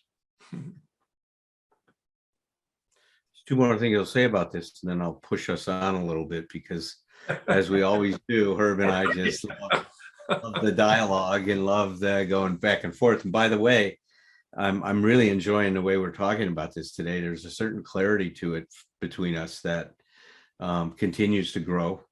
And it's like, we keep adjusting the glasses, right? The focus. Right. No, absolutely. Well, and our vocabulary, because yes. There's an experience. You're witnessing the development of it between us as we're doing it, because this is not rehearsed. This is not something that we anticipated. We're just sharing this journey with you, hoping that it's helping you expand your awareness of and your ability to incorporate these concepts and these suggestions into your own life. In the system of psychotherapy that I operate, which is called Gestalt psychotherapy, Gestalt therapy, we define mental health as the appropriate balance. Notice that word again, the appropriate balance and coordination of all of what we are. So we think of ourselves in this system of psychotherapy as being comprised of a population of selves. You have many different self parts, some because of your solution to, if I become this person, then my life is going to work. Some parts of us become essential to that solution. Some parts aren't, and we reject them. But as we start to grow, as Herb says, we thaw out. In some way, I was thinking you thaw up, Herb, because you're moving to a higher level of consciousness. Oh, yeah, for sure. Yeah. As he thaws up to this other level of consciousness, and he lets go of some of those other thinkings, he starts to see, and even Jung talked about this when he was talking to Bill Wilson about that we have to have a new experience with ourselves where we're reorganizing our personalities.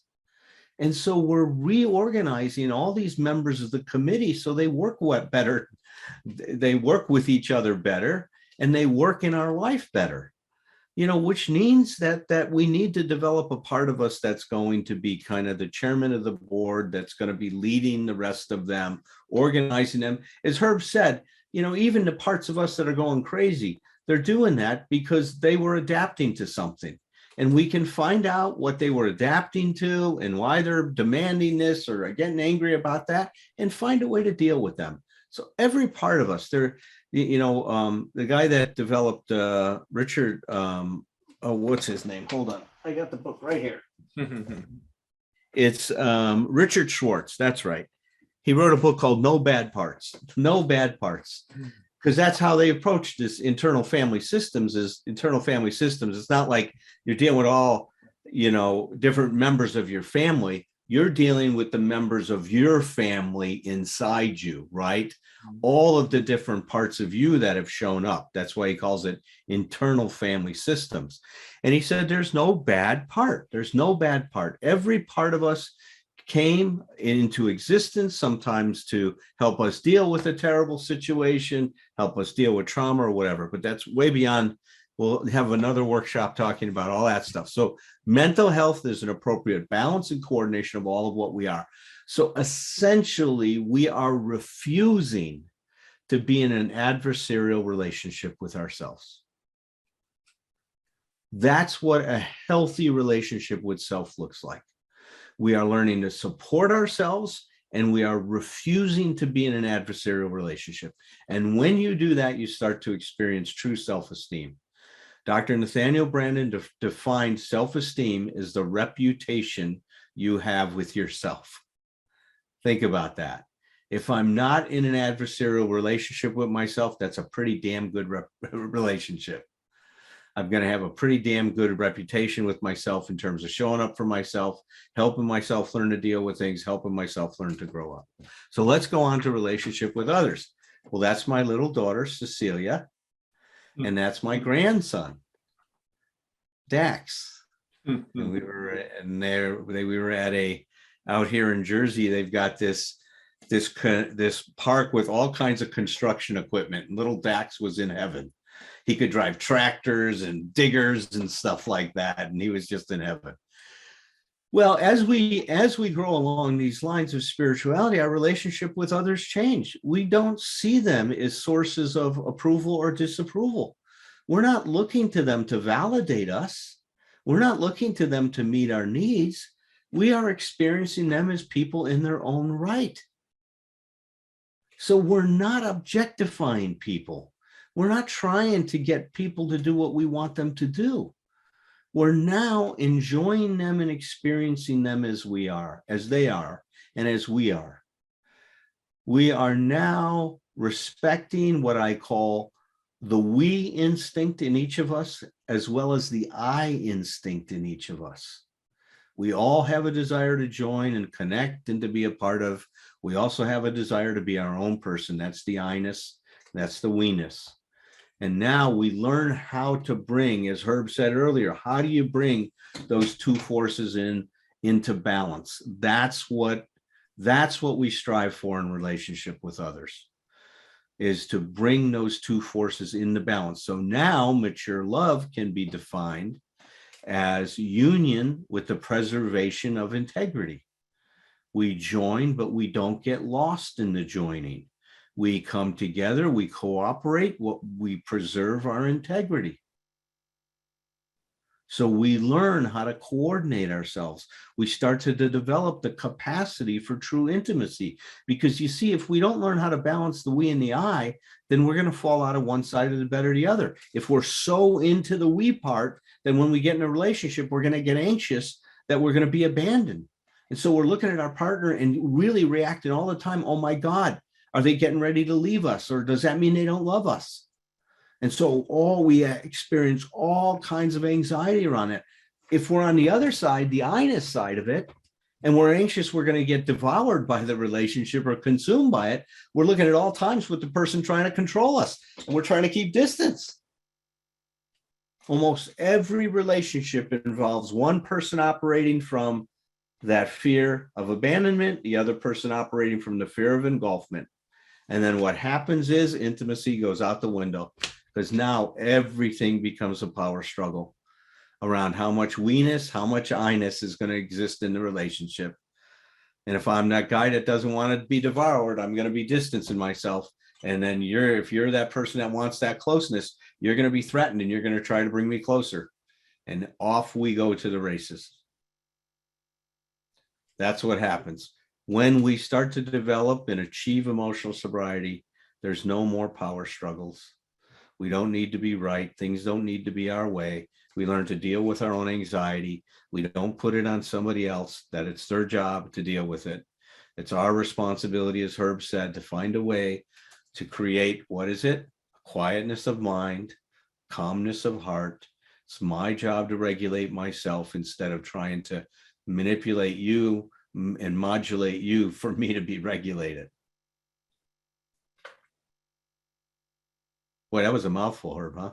Well, I mean, it's just the wonderful awareness of the ingredients for partnership. Bill made some really huge points in the 12 and 12 especially. He says we have real difficult time having partnership with people, and that's because our human inclination is this self-centeredness, which needs to be dealt with in terms of this rite of passage to being a empowered person, and then having conscious relationships with people. My image, although it's a little awkward, it's a little rigid in the image that I have about a healthy relationship, is like two islands, very independent, that have established a bridge between them. It's rigid because it's hard to get away from the construction images of it, but it's like the islands are independent. They don't need the other island, but they make a conscious decision to have this communication, this bridge between themselves, that doesn't compromise their independence, but it establishes this interdependence. So that it's an image that has some limitations, but it also reinforces the fact of the independence and the voluntary part of the interdependence. Yeah. But yeah, you know, I was just trying to see where I put it. Hold on. I love the image that Khalil Gibran has of relationships. Let me just read that to you guys, of a marriage, actually. Hold on, let me find the right page.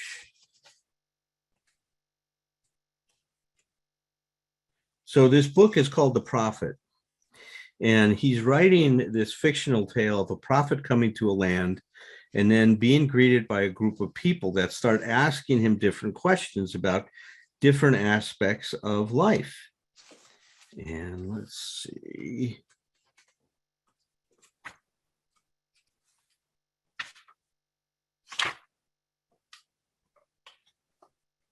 So he says, speak to us of love, right? This one person says, and let me find that page. I'll be right there. Page 11.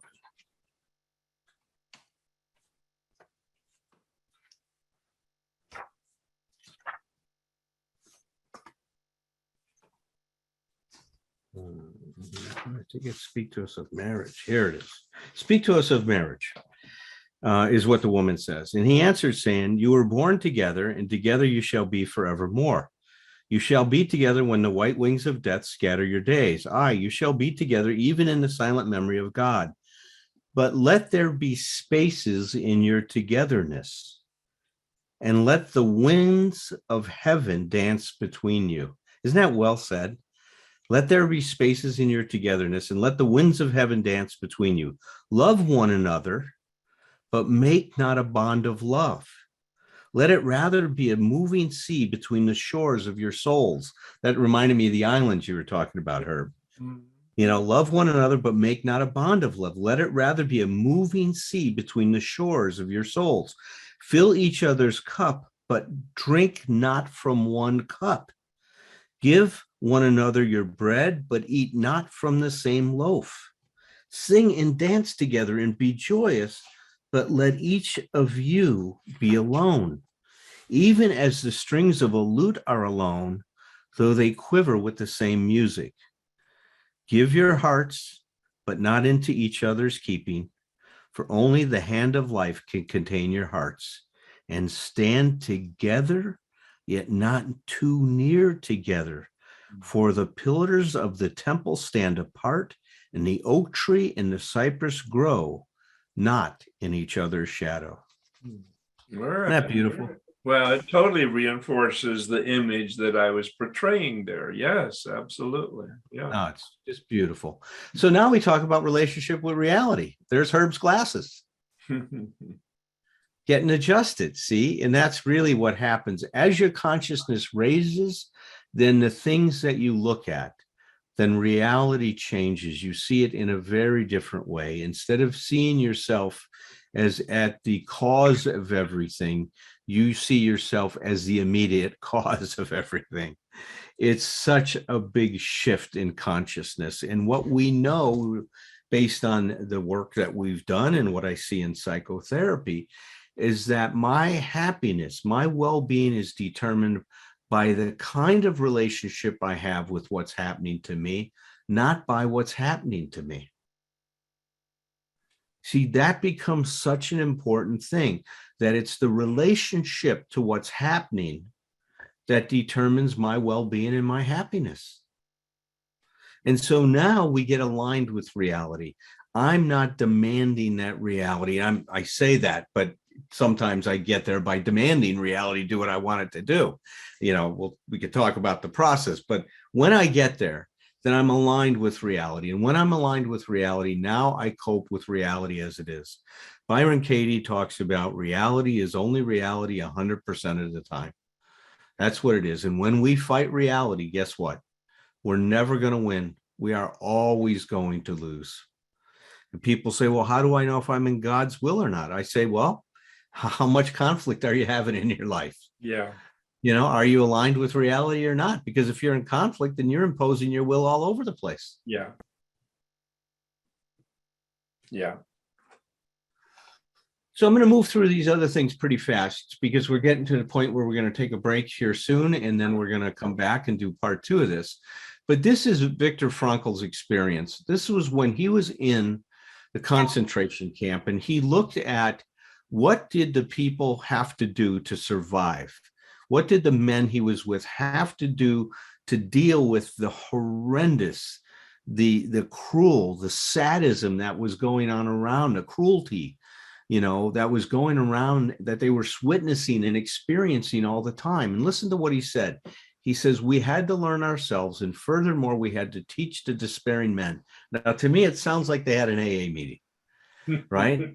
That it did not really matter what we expected from life, but rather what life expected from us. See, if they kept the cart before the horse, all these men could do would be to fall into despair and die of depression. Their souls had no way to exist in that kind of a condition. But when the men shifted their consciousness and saw themselves as that they now had to deal with what life expected from them, then they got to the point that we needed to think ourselves as those who were being questioned by life, and that life ultimately meant taking the responsibility to find the right answer, the right solution to the problems that they were facing on a daily basis, and to fulfill the tasks which life was constantly setting for each of them. All right. So did you see the slide before this with the glasses? No, we didn't. Okay, let's go to that one, because this is the one I was talking about. As I said, Herb's pair of glasses. There they are. That was the relationship with reality I was talking about. And so this is what Dr. Viktor Frankl said. And this is powerful. This is at the heart of what happens when we let go of our expectations. We start to deal with reality as it is rather than as we think. So now we can get on to defining optimal living. So empowerment and optimism are spawned by discovering that there are ways of coping with whatever experience we encounter with life, that there are ways we can get to I'm okay even if. When that happens, Herb mentioned the term personal agency. Now you are filled with a confidence, with a faith in yourself that no matter what happens, I'm going to be okay. No matter what happens, I will be okay. That's the theme here, and that's the theme that creates optimal living. Fritz Perls said it this way, that if you understand the situation you're in, you let the situation you're in control your actions, meaning you respond appropriately to that situation, you stay aligned with reality, then you learn how to cope with life. That's where this comes from. And so it's based on the things we've talked about, and these will be a summary of some of the things you've heard Herb say. We take back externalations. We take responsibility for the problems in our lives. We stop blaming. We take responsibility for what is happening and how we are coping. Taking back externalizations means we don't blame life. We don't blame ourselves. We just look at what is. The second component of this optimal living is that we constantly monitor, reevaluate, reorient our values to be aligned with the best possible attitudes towards ourselves, others, and reality. We continue to grow and change. And hopefully I'm functioning in a different and a better way than I was a year ago today.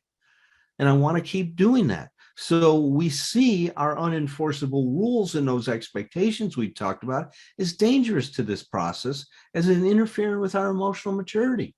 And we unhook them as quickly as we can when we discover them.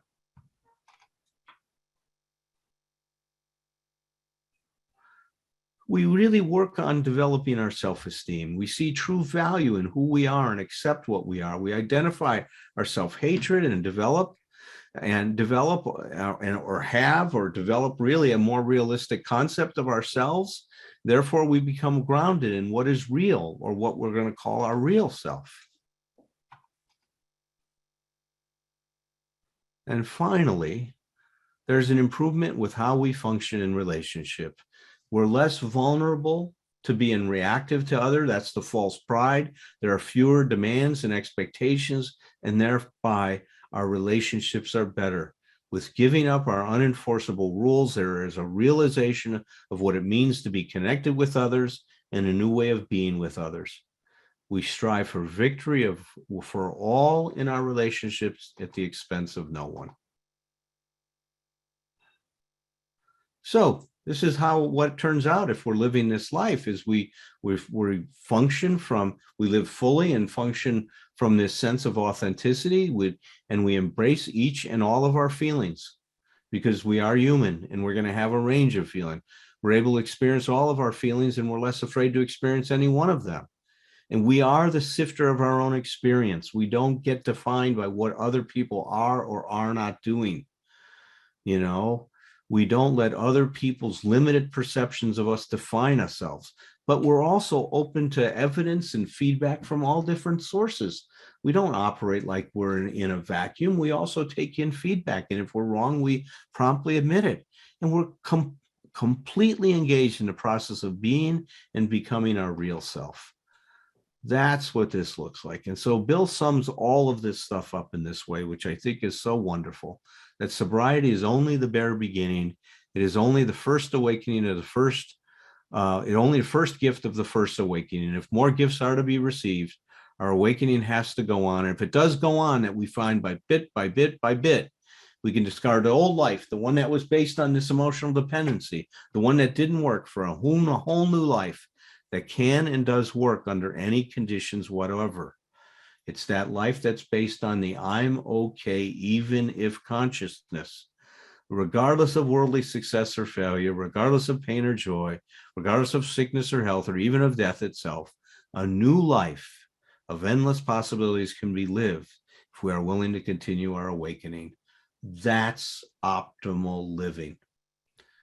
So I'm glad we did this. Let's go ahead and take a break. Hi, Herb, and hi, Alan. Thank you guys so much for doing this. I've studied with Herb the year-long workshop, and all of this just continues to grow and deepen, and I thank you both for your service. Okay, so, here, for the practical, as I begin to untether, I'm going to start to see things differently. I'm going to start to experience reality a little differently, is what you're teaching. So I'm in an argument with my partner, with Max, okay? And it's the same old thing, the stories in my head of, he's not doing it right, he doesn't care, blah, blah, blah. Then I remember you guys and I go, wait, maybe I'm not experiencing this reality, is not whatever. So I try to let go of the story in my head and I try to align with what's going on. Is that the seeking? Is that the aligning? You're close, but you gotta be able to name it. Do you know what the story is?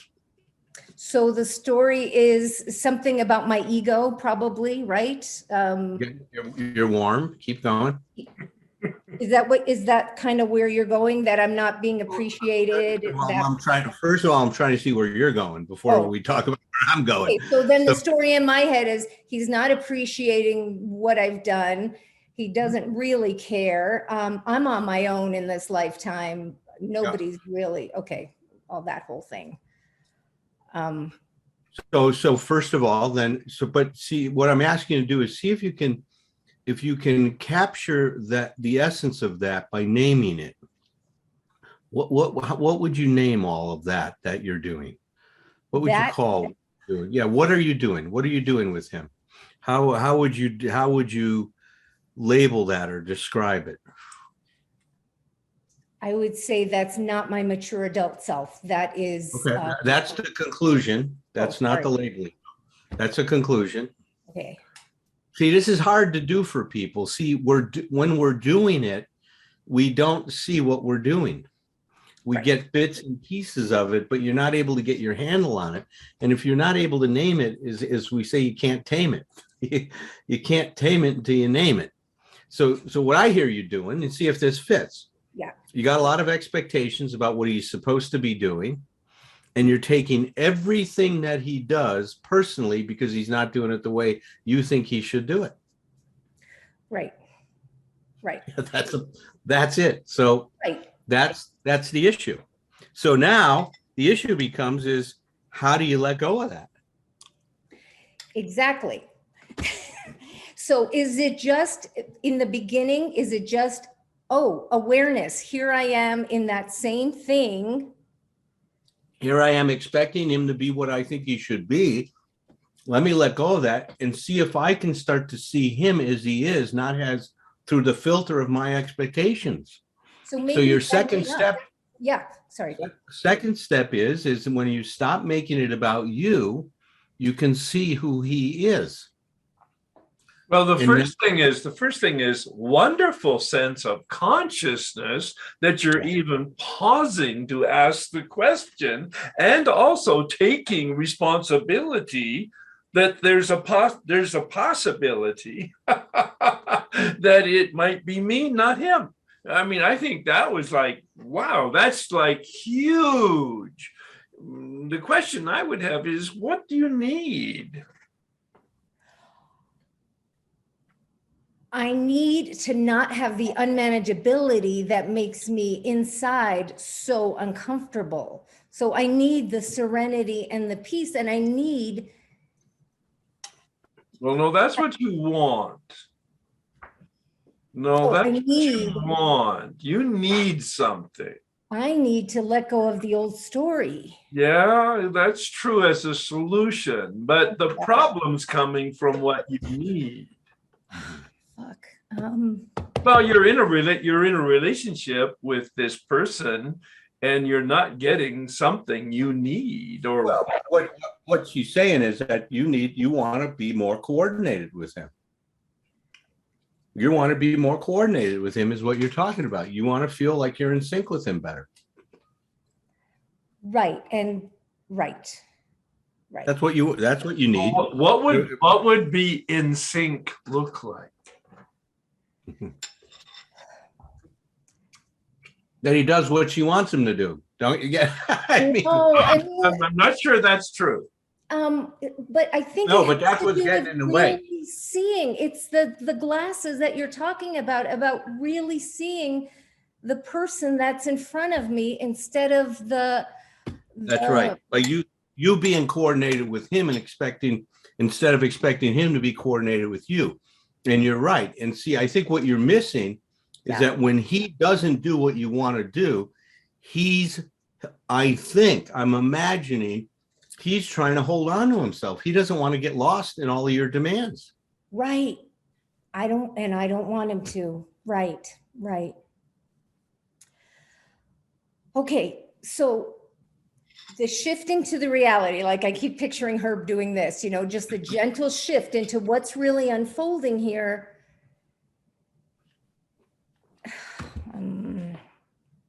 Okay. For you to be grateful every time he doesn't cooperate with you, and tell him how grateful you are Okay. that he's not doing what you want him to do. Okay, That's the easy. beginning. Okay. That's number one. Okay. Every time. I used to get mad at you for this, and now I'm appreciating that you're trying to be your own person here. I'm glad, honey. Keep doing that. Okay. And then slowly the story will shift. I hope we'll see next year when we do it again. Next year, you're gonna have to come back and tell us if it did. We'll see. Well, it's shifting. It shifts all the time. I mean, it shifts. That's recovery, right? So, okay. Okay. Thanks. And once again, there's no black and white answer. It's not like we're checking a box. This is like this is an art. It's not a science. I see a name. I'm from New Jersey. Herb's point is important here. I'm going to make suggestions for you to try and experiment. Not saying that those are going to be the answers, Yeah. but you can try to experiment and see what you experience. Yeah. Yeah. And the one word that is it's probably selective attention on my part, but it's practice.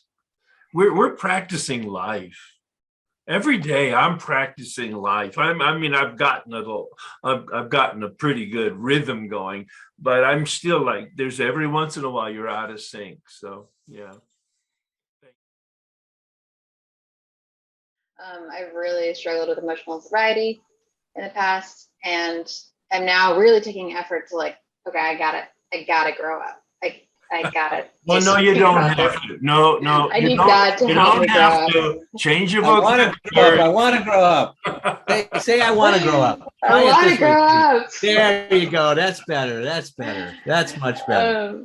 But something and all of my emotional in sobriety, whatever, is channeled at my very loving partner. But one thing I'm wondering, when you were talking about compromise and shifting the things that I don't want to do to things that I want to do, I'm wondering about just general disagreements and even little things. Like I like the light off, he likes the light on at night, or he's loud and I want it quiet, and all of the preferences that rub up against each other. Right. And how often should I just, let go for my own inner sanity and just be like, okay, let's just go with your preference? And how often is it good for me to, I don't know, push back or I want to do what I want to do? How do you do that? I don't know how to do relationships. I never had good role models. No. See, it's a wonderful question because, people think, well, why are we quibbling about these little things? Because the real subject is not the content of those little things. You're constantly negotiating how much will this relationship be about me versus how much will this be about you? And see, so it's that thing again in terms of the we and the I, right? It's, do I give in and do what you want to do, or do I insert myself and, and stand for what's important to me? I think in first of all, the first thing is make certain that you're not judging the differences. What does Get that rid of mean, that. Alan? Well, it means look, if I'm in relationship with Daisy, and she says, I want the light off, if I'm disrespecting difference, I say, Jesus Christ, you have no sensitivity to what I want at all. It's all about you, Daisy. You're such a bitch, right? See, that's disrespecting her. If I respect it and say, God, I know you like it on and I'm trying to get to some sleep and I want it off, I don't know how to deal with this difference. So I don't make her wrong for wanting what she wants. I don't make myself wrong for wanting what I want, but I do recognize we got a dilemma. It's hard for me to sleep there. So I might say, look, if it's really important for you, I'm going to need to go sleep in the other room. I change myself to take care of myself. So if you need to do that tonight, and for some reason it's important to do that in here, or I could ask, would you mind going in the other room if you want to do that until you're ready to come to bed? She might say no. Say, okay, then I'll go. But I don't get pissy about it. I don't say, God damn it, I'm always the one that has to change to get what I want. I don't become a pissy baby. I just, as an adult, say, okay, I just want to go to sleep. So I'll do it here or there. I don't care. I'll go in the other room. I'll grab a blanket, my pillow, and head, right? But see, that to me is number one. All right. Number one, those differences have to be respected. If not, they turn into a power struggle and you're never going to solve it. So respect it, discuss it, attempt to, what can we both live with? There you go, Herb. Yeah. So now, remember I said it at one point, victory for each at the expense of no one. Yeah. Victory for each at the expense of no one. No one ever taught us that. There was always a winner and loser in my family, and I'm sure in your family. I mean, this is new ground. This is the capacity to be in a relationship that when you grow up with any form of developmental trauma, you don't develop. I think really what I do is, I judge all the preferences, and I judge them in the sense of my preferences are correct and yours are wrong. Oh, well, there you go. Well, good, that's right. Good taste is, after all, taste that agrees with mine, right? Yeah, I know, but I'm glad you own that. Now you need to go and make amends to him for that. I thought it was amends to make. I thought it was a male thing, because most of the guys I work with, they just have this thing. They want to be right because they know they are right. But what you just said is not a male thing. It's probably we have switched roles in our relationship with that. Yeah, I'm the one who doesn't want to be engulfed, and yeah, and that's right. And see, that's why that's not a gender issue. It has to do with the developmental trauma in your life. You're going to fall out of one side of that bed or other based on the trauma that you experienced in your own family. Well, one of it may be relevant here. I'm not sure it is, but it's woven its way through a lot of the conversations here, and we've talked about it in other settings. Alan, maybe you could address it. And it's beyond self-esteem and low self-esteem. It's about self-loathing in that area where people really don't have a sense of positivity about their self, and it's almost organic. It's so deep. Yeah, it's so true. And that'll be one of the things we'll put down as a future, a whole workshop on healing self-hate and self-loathing and all of this, all of the stuff that underlies, what do we say? We're egomaniacs with inferiority complex. It's actually worse than that. It's actually worse than that. Yeah, you're right. We're egomaniacs that hate ourselves. Yeah, that's right. Yeah, we're egomaniacs that hate ourselves. Yeah, I mean, that's the crazy thing. So it's such a difficult thing. We have that Thursday night emotional sobriety meeting, which I'm so glad that you're going to be a regular part of now. Yeah. But what I would say is one of the things that happened, and I never said it this way before, we started to do step 8. Made a list of all persons we had harmed, became willing to make amends to them all. And you know how this happens, because I see you do it all the time. All of a sudden, you're inspired by something that you never thought about before. Right. And all of a sudden it falls out of your mouth. And you go, wait, what happened there? There's God speaking for us. That's what you and I recognize. There's something moving through us with all of this stuff. And I said something about, one of the things we never consider as making a list of people we had harmed, that we have harmed ourselves with our self-hate. Yeah. We never put that down as an issue that needs to be addressed in this process. And when I said that, I'll tell you, first of all, everybody in the meeting, about 160 people, go, oh my God. And for the next 4 weeks, we were all depressed. I swear to God, there was a depression that came over that meeting because we were all feeling what that meant in terms of our lives and the weeds that had grown and had tangled itself around all different parts of us, right? I mean, it was so powerful. And I brought it in because I go to therapy myself, and I brought it and I started to cry in therapy about this lack of compassion for myself that I couldn't have identified earlier in my life. Yeah. And it became such an important thing. And I'll tell you what happened, Herb. You know a little bit about my story. So when I was 11, my father died from cancer, and it was a tsunami in my life. I mean, it was, and I shut down. That's how I dealt with it. I dissociated. I didn't want to feel the pain that I was in. It was too great. My grandfather, this was my grandfather's only son. So from his side, he lost his only child. He was devastated. So he would pick me up to take me out to his business. He had a plastic sunshade business, and I'd help him out in there. I was 12 years old, and I'd get in the car with him. And from the time I'd get in the car, it was about his pain, how much he lost. He lost his only son. You're not supposed to bury your son. That was one of my first exposures to the conscious supposed to's, right?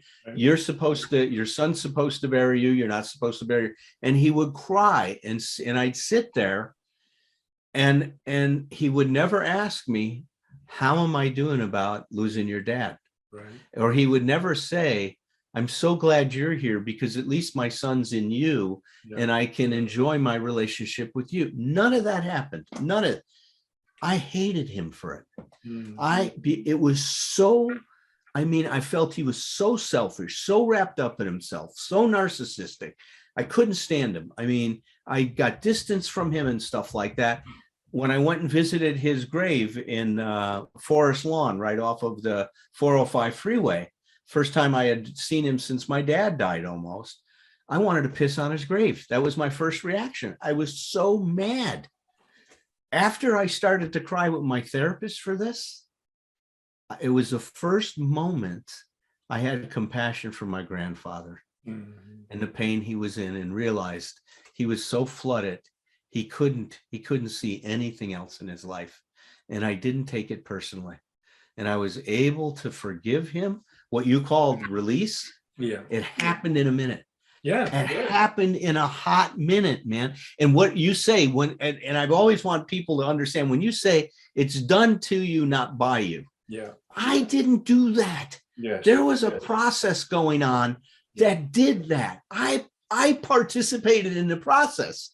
I did the work. I cried. I talked about what I needed to. But that release happened to me, not by me. That's the X plus factor. Yeah.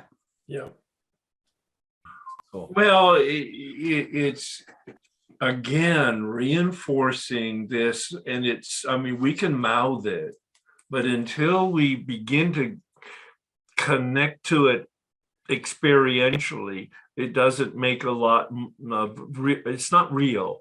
And what we're doing here is we're talking about a process. And it's such a lame word. And I mean, what Alan was talking about, that's not ancient history. He's talking about a recent experience, and he's been at this for a while, and he's a trained person, for God's sake. So this is like, again, I love the term, the thawing out. I don't think or Bill talks about the light.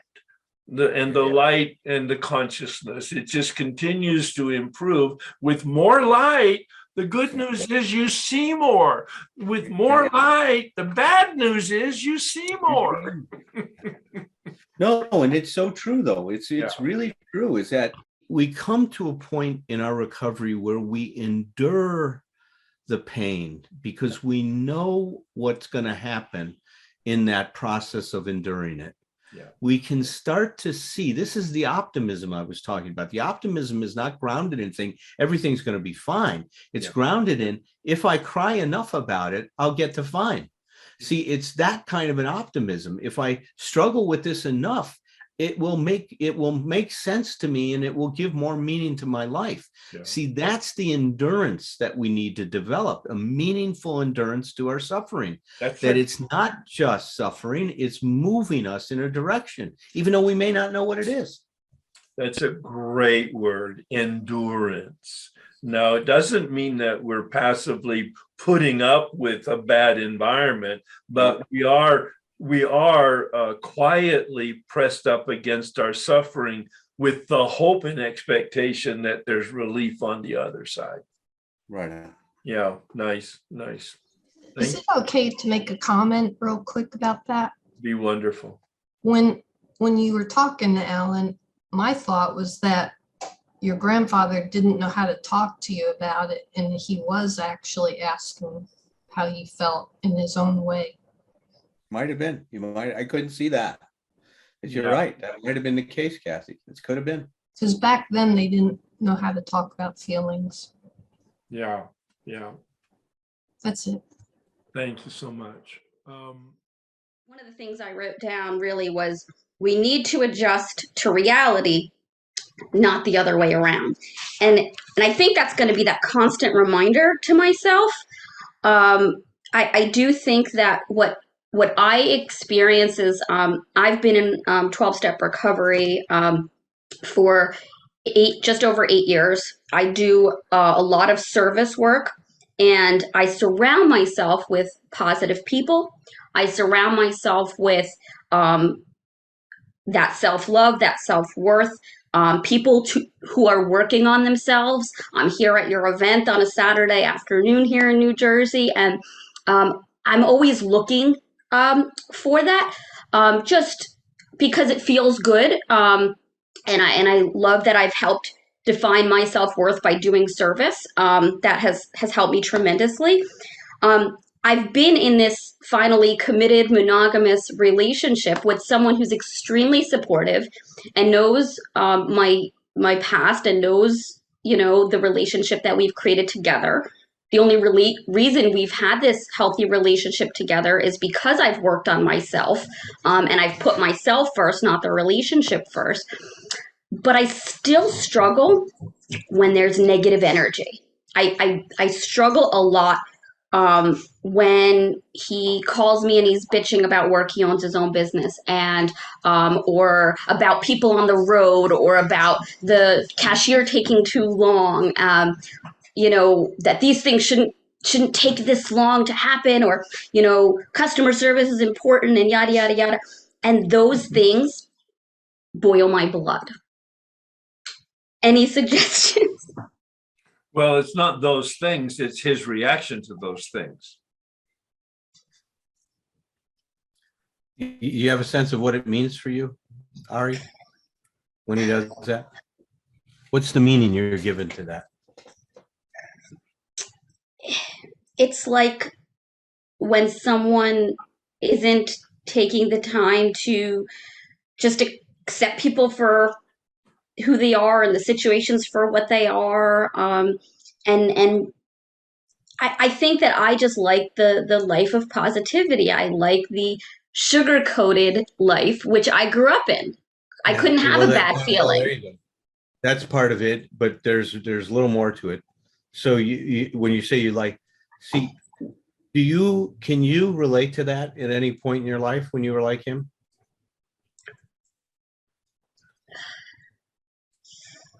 Angry. Yeah. Well, it's not anger. It's, first of all, you wanted things to be your way, and then when it didn't go your way, or the way you thought they were supposed to go, you got mad about it. Well, I acted out in my addiction when I was married before. Okay. I numbed out, so I didn't deal with it.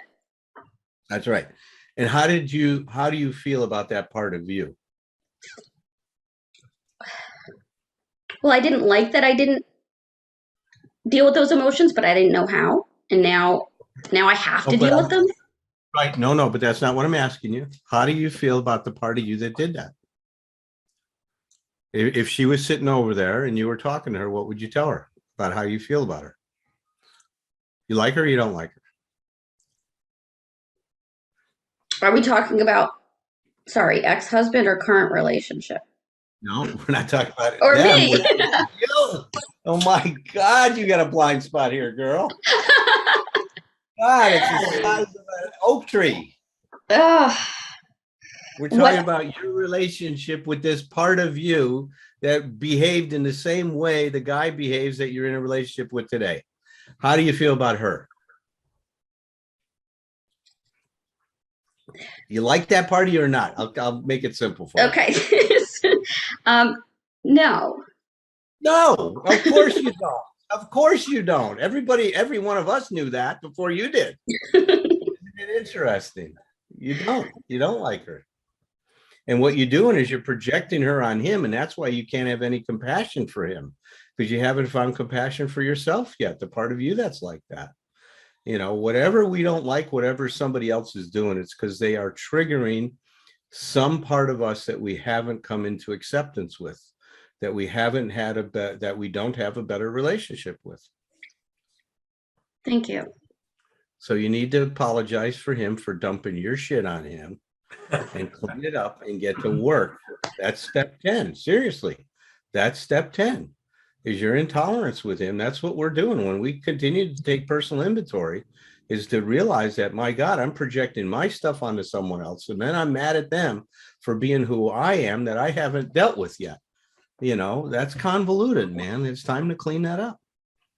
At the same time, is your partner in a 12-step program? He's not.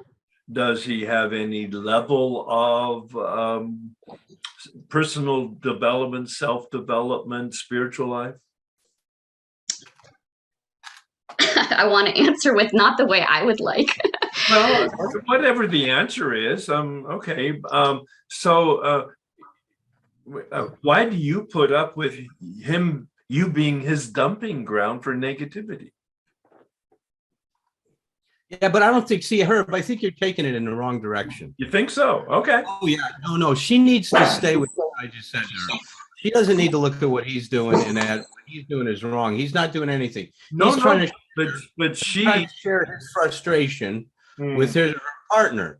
And what she's not in good relationship with that part of herself, she can't tolerate it.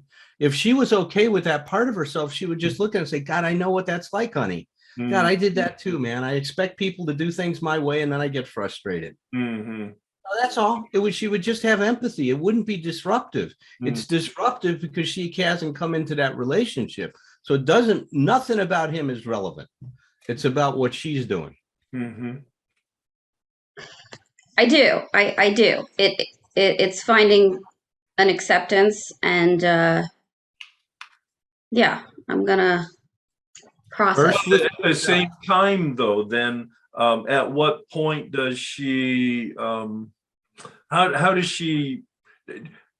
This is not about passive. So it's not about her just receiving. She's got some work to do with herself on when she was like that in her life and that part of her. So that's the first step, is she's got to come into a better relationship with that part of her. Then she'll be able to relate to him in a much different way. It won't be passive. She'll be very actively empathetic with him. Okay. She will be able to understand what's going on. She'll see what he's going on. She won't take it like it's violating some rule that he shouldn't be like that, because she'll have a better relationship with that part of her. She'll have some compassion for his, and she'll determine to the extent that she wants to, in fact, endure it. Well, and there's no enduring it. It's not even an issue anymore, because it doesn't do to you what it did before. It doesn't have that meaning, right? It's cleaned up because there's nothing that is pulling her in that direction once she now has that healthy, better relationship with that part of herself. You can think about it this way: it's so let's say the part of me that's narcissistic. If I don't have a better relationship with that part of me, then whenever anybody is talking about themselves, I don't like them talking about themselves. As soon as I come into a better relationship with that part of me, then I don't care that they're talking about themselves. See, it's that kind of thing. Or if somebody's being selfish and I haven't dealt with my selfishness, I'll see in them their selfishness and I won't like it when they're selfish. But as soon as I resolve that selfishness with myself, Hugh Prather said a beautiful thing when he wrote the book Notes to Myself. Every time I see something in another individual I don't like, it's reminding me something about a part of me that I don't like. And my job is not to throw them out of my life, but to get to work on that part of me and now come into a better relationship. We said earlier, a more compassionate, accepting relationship with ourselves. When we do that, we have less expectations for others. Yeah, one of the groups out here, the Pacific group, has a phrase, you spot it, you got it. So that's it right there. Right there. That's the essence of it. Yeah, deal with it. Thank you. My situation is really a work situation. I'm having a lot of issues or troubles with my immediate boss, and in the past few weeks, in meetings, she kind of have shut me off. Or here I'm presenting and wanting to share a slide and wanting me, no, don't share the slide. So she's put me down and kind of not let me express myself, or, even when I'm asked a question, actually answer it fully the way I thought would be answered. So it's clear to me that I need to leave this place. So I have made that decision, but meanwhile, I'm still there. I don't want to get fired. I still want to show up the best employee I can be, because God is my employer, not this company. But I'm having a lot of trouble, like kind of being emotionally sober. Like it's like every time I have a meeting with her or with the meeting, I'm like bracing myself to, okay, what's going to come now? And how can I stand up for myself without being defensive? So I'm suffering, of course, because I want her to do things the way she is. I'm having trouble kind of not, the way I'm reacting is I'm reacting and going over and taking it out on myself, like, of overeating or not sleeping. And I'm very disturbed. And I want to have that space where I'm okay no matter what happens. I want to learn. I like what you said, Alan. I want to learn to act for ourselves, stand up for myself without latching. So anyway, I'm trying to get like, what do I do? How can I face this, this hardship? So Tanya, try to get to this. See, always a good first question to ask is, what meaning am I giving to this situation? So what does it mean to you, what she's doing to you? What is the conclusion? Yeah, I feel muted, like shut down. You're shutting down because what? What does it mean to you that you're shutting down? What does her behavior mean to you or about you? What is it? What conclusion are you drawing? That I'm working really hard and I'm doing my best and it's not appreciated. All right. So I'm not appreciated. What else? I'm not appreciated. I'm not clear on the goals or the priorities that they want. So I create my own, and it's never the priority that they thought I should be, that she thought I should be doing. So, lack of clarity. Yeah, it means you're out of sync. Out of sync. You're out of sync with her, and you don't know how to get in sync with her. I don't feel it's a psychologically safe place for me to express like my ideas or my thoughts. So it also means to you that it's not safe for you. Right. And not safe for me. I feel attacked, unappreciated, shunned. Rejected. Yes, rejected. Yes. not included, like we talk about inclusivity, totally not included, not have a seat on the table. Although I feel like my efforts and, the amount of work I do, so it's like we're out of sync. So I think I'm going somewhere, and it's certainly not. Maybe I don't know. Look, it's going to be beyond what we can do right here for you to figure this out. But I'll tell you, the first thing you said is I do feel that somehow you and this person are you're not tuned into what she wants from you, and you keep trying to give her things. It's almost like you're the little girl that's trying to please mommy, and no matter what you do, you can't please mommy. And now you're getting mad about it, you're getting frustrated about it, you're reacting all these ways. And so, first of all, we got to get rid of all of that. It's not personal. Right. There's something going on here that you are not in sync with this woman. And so, what I love about Stephen Covey's work when he talks about the 7 habits of highly effective people, one of his things is to say, if I want to be a more valuable member at work, I have to increase my sphere of influence. And the way I increase my sphere of influence is by finding out what that person needs and trying to meet their needs instead of inserting my agenda. No matter how creative and wonderful and gifted and all that other stuff I think I might be, if I don't increase my sphere of influence, there's not going to be room for me to bring that stuff into the organization. So it's like I've got to establish myself first before I can make the difference you're trying to make. I think you're putting the cart before the horse. Okay. Yeah. What do you mean by that, Alan?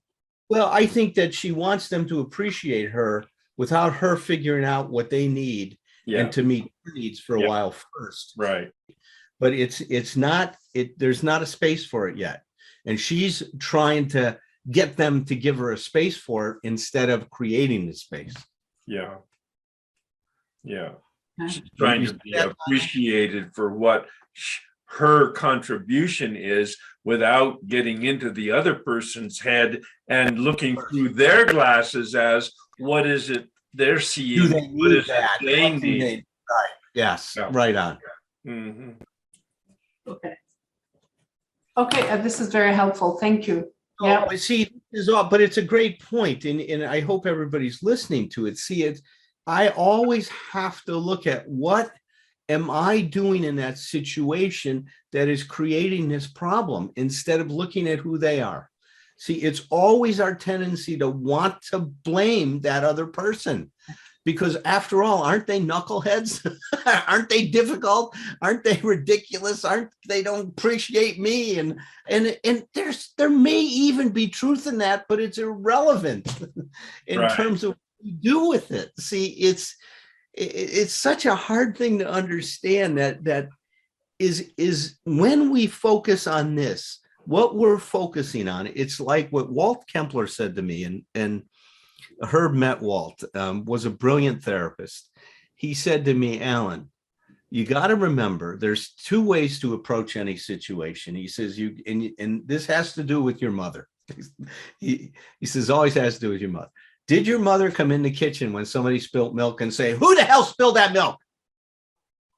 Or did your mother come in the kitchen and said, hey, some milk got spilled, let's get it cleaned up? You see the difference? First is, who's to blame? Second is, doesn't matter. Blaming doesn't matter. We still got milk on the table that's got to get cleaned up. Let's clean it up. Nobody's perfect. You're going to spill milk from time to time. See, the mother with number 2 mother there is sending so many important messages. Forget about who spilt it. Let's clean it up. We're all human. We're all going to make mistakes. No big deal. It's what we do with the mistakes that matter. You see what I mean? It's like we're all human. We're okay. I don't expect anybody to be perfect. See, that's the wonderful message in Mother 2. Now, I didn't have a number 2 mother. I had a number 1 mother. I mean, somebody, oh my God, the milk got spilled. Are you kidding me, you kids? Aren't you paying attention? Jesus Christ. That was the rant that she went on. Well, and the key here, Tanya, is sure, find another job if that's your, but you're going to take you with you. So you're going to have the same issue there. Yeah, And so, you know, Herb, what I always say to everybody, of course, you need to have the option to leave if that's what you want. right. But don't get to leave until you have the option to stay. That's it. Mhm. You do not get to leave that job, Tanya, until you have the option to stay in that job and then go. I totally get that. That way it be my choice. It's not because of something else. Yes, there. You see how smart you are? I know how smart you are. That's right. Because as soon as I'm doing it for them, then I'm back to the puppet on the string Right. that Herb talked about. And that's what we're trying to cut these friggin' strings in emotional sobriety. Yeah. In essence, I had a birthday recently, and I just feel like with every year, I'm just more and more aware of how quickly time passes, and like Mhm. my mortality. And I've had, I have some recovery. I've had a lot of spiritual quote experiences, and similar experiences, with art or creative pursuits. But the quote that you shared from Bill W. about how like his definition of depression and not feeling like, that there's a future or that things can change. I kind of have this constant preoccupation that like I can't sustain like a spiritual experience or a sense that that's really like alive and functioning in my life day to day. I had a teacher for years, like a Tibetan Buddhist teacher who passed away, and just on my own, it feels like a very like lonely pursuit to try to sustain that on my own. And I just, mundane life is really hard for me. It's just hard for me to like get how to even deal with all that. So I just wondered if there's a brief way to share. And Herb, I feel like in your books, the answer's probably in there if I would read more, but I'm just looking for feedback about practical steps I can take to like Okay. I get it, get Raina. there. No, thank you so much. First of all, I want to share with you, I hear the pain you're in, right? And you're struggling and you're fighting that side of you that just gives up, that wants to give up, right? And feels hopeless about things. And I'm more and more a believer that comes from when we don't deal with our disappointment. So what I would suggest to you is start writing down the things you're disappointed about and get to work on dealing with those. Because when we don't deal with disappointment, then it converts itself into a hopelessness about the future. So the difference between disappointment and depression is disappointment's a here and now thing. Something didn't go the way I wanted to. I'm disappointed that things didn't turn out. I'm sad. Look, I've had a few of those. I call Herb up. I cry to Herb at times. I say, God, Herb, this didn't turn out, man. I'm really disappointed. And, it's wonderful. He's a dear friend. He gives me empathy. He listens to me. I cry for sometimes 10 minutes or something, Herb. And then all of a sudden he'll say, let's put it in perspective. And then I process the disappointment with him. And now it doesn't move into next. It gets dealt with the here and now, and it doesn't get converted. But when I don't embrace it and deal with it, then that disappointment has a way of contaminating the next. And so I want to keep it here and now when I'm disappointed. That's why I'll call him and say, hey, do you got a minute to talk about this? Because if I take care of it, I'm not going to carry it with me the rest of the day, the rest of the tomorrows, the rest of the week, the rest of the month, the rest of the year. There's also phases and cycles that we go through. It could be biological, it could be whatever, seasonal. And so there's a certain level of patience that also goes with that. That's right. Yeah. Was that helpful at all, Ray? Yeah, no, that definitely resonates. Thank you. I so much want to fix it. We're going to get you to Ellen on one of these days. Pretty soon we're working on that.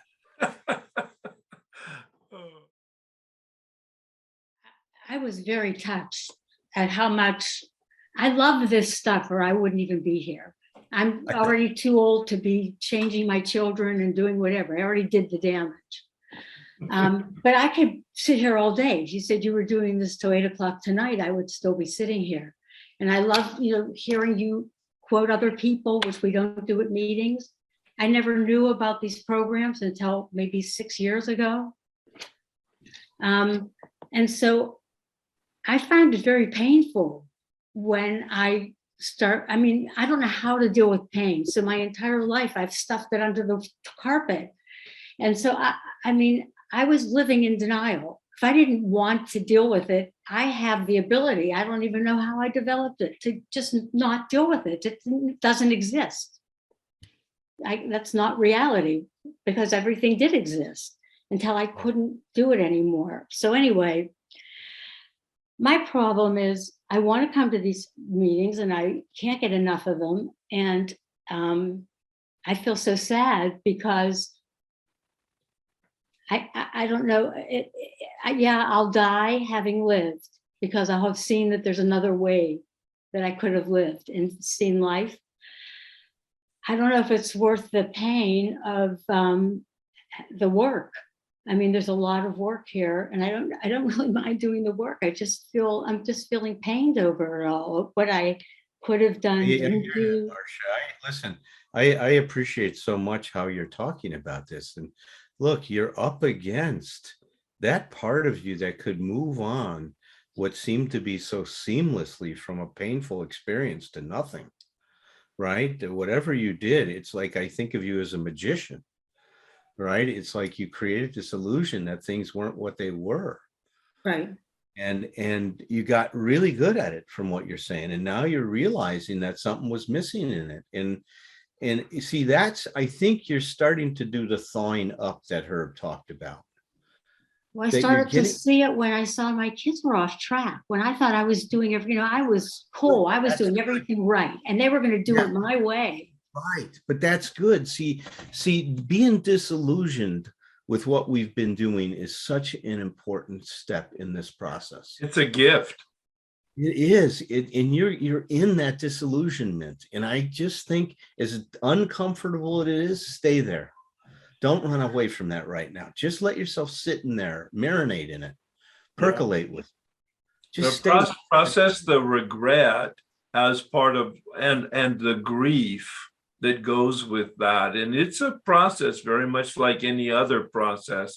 And it just takes time. But as Alan said, marinate, percolate, but not wallow. That's not the implication.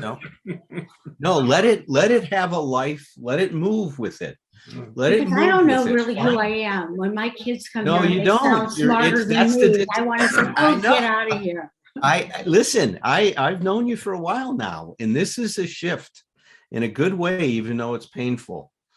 I love what Tom Rutledge says, is that when a patient comes into our office and they start to talk about how terrible things are, we break out with a little smile inside of ourselves, because we know the journey they're about to go on. Yeah. Not because we're sadistic, but because we see that there's a break in the cosmic egg, that there's a break in the consciousness, that they're starting to get ready for something new. You're getting ready.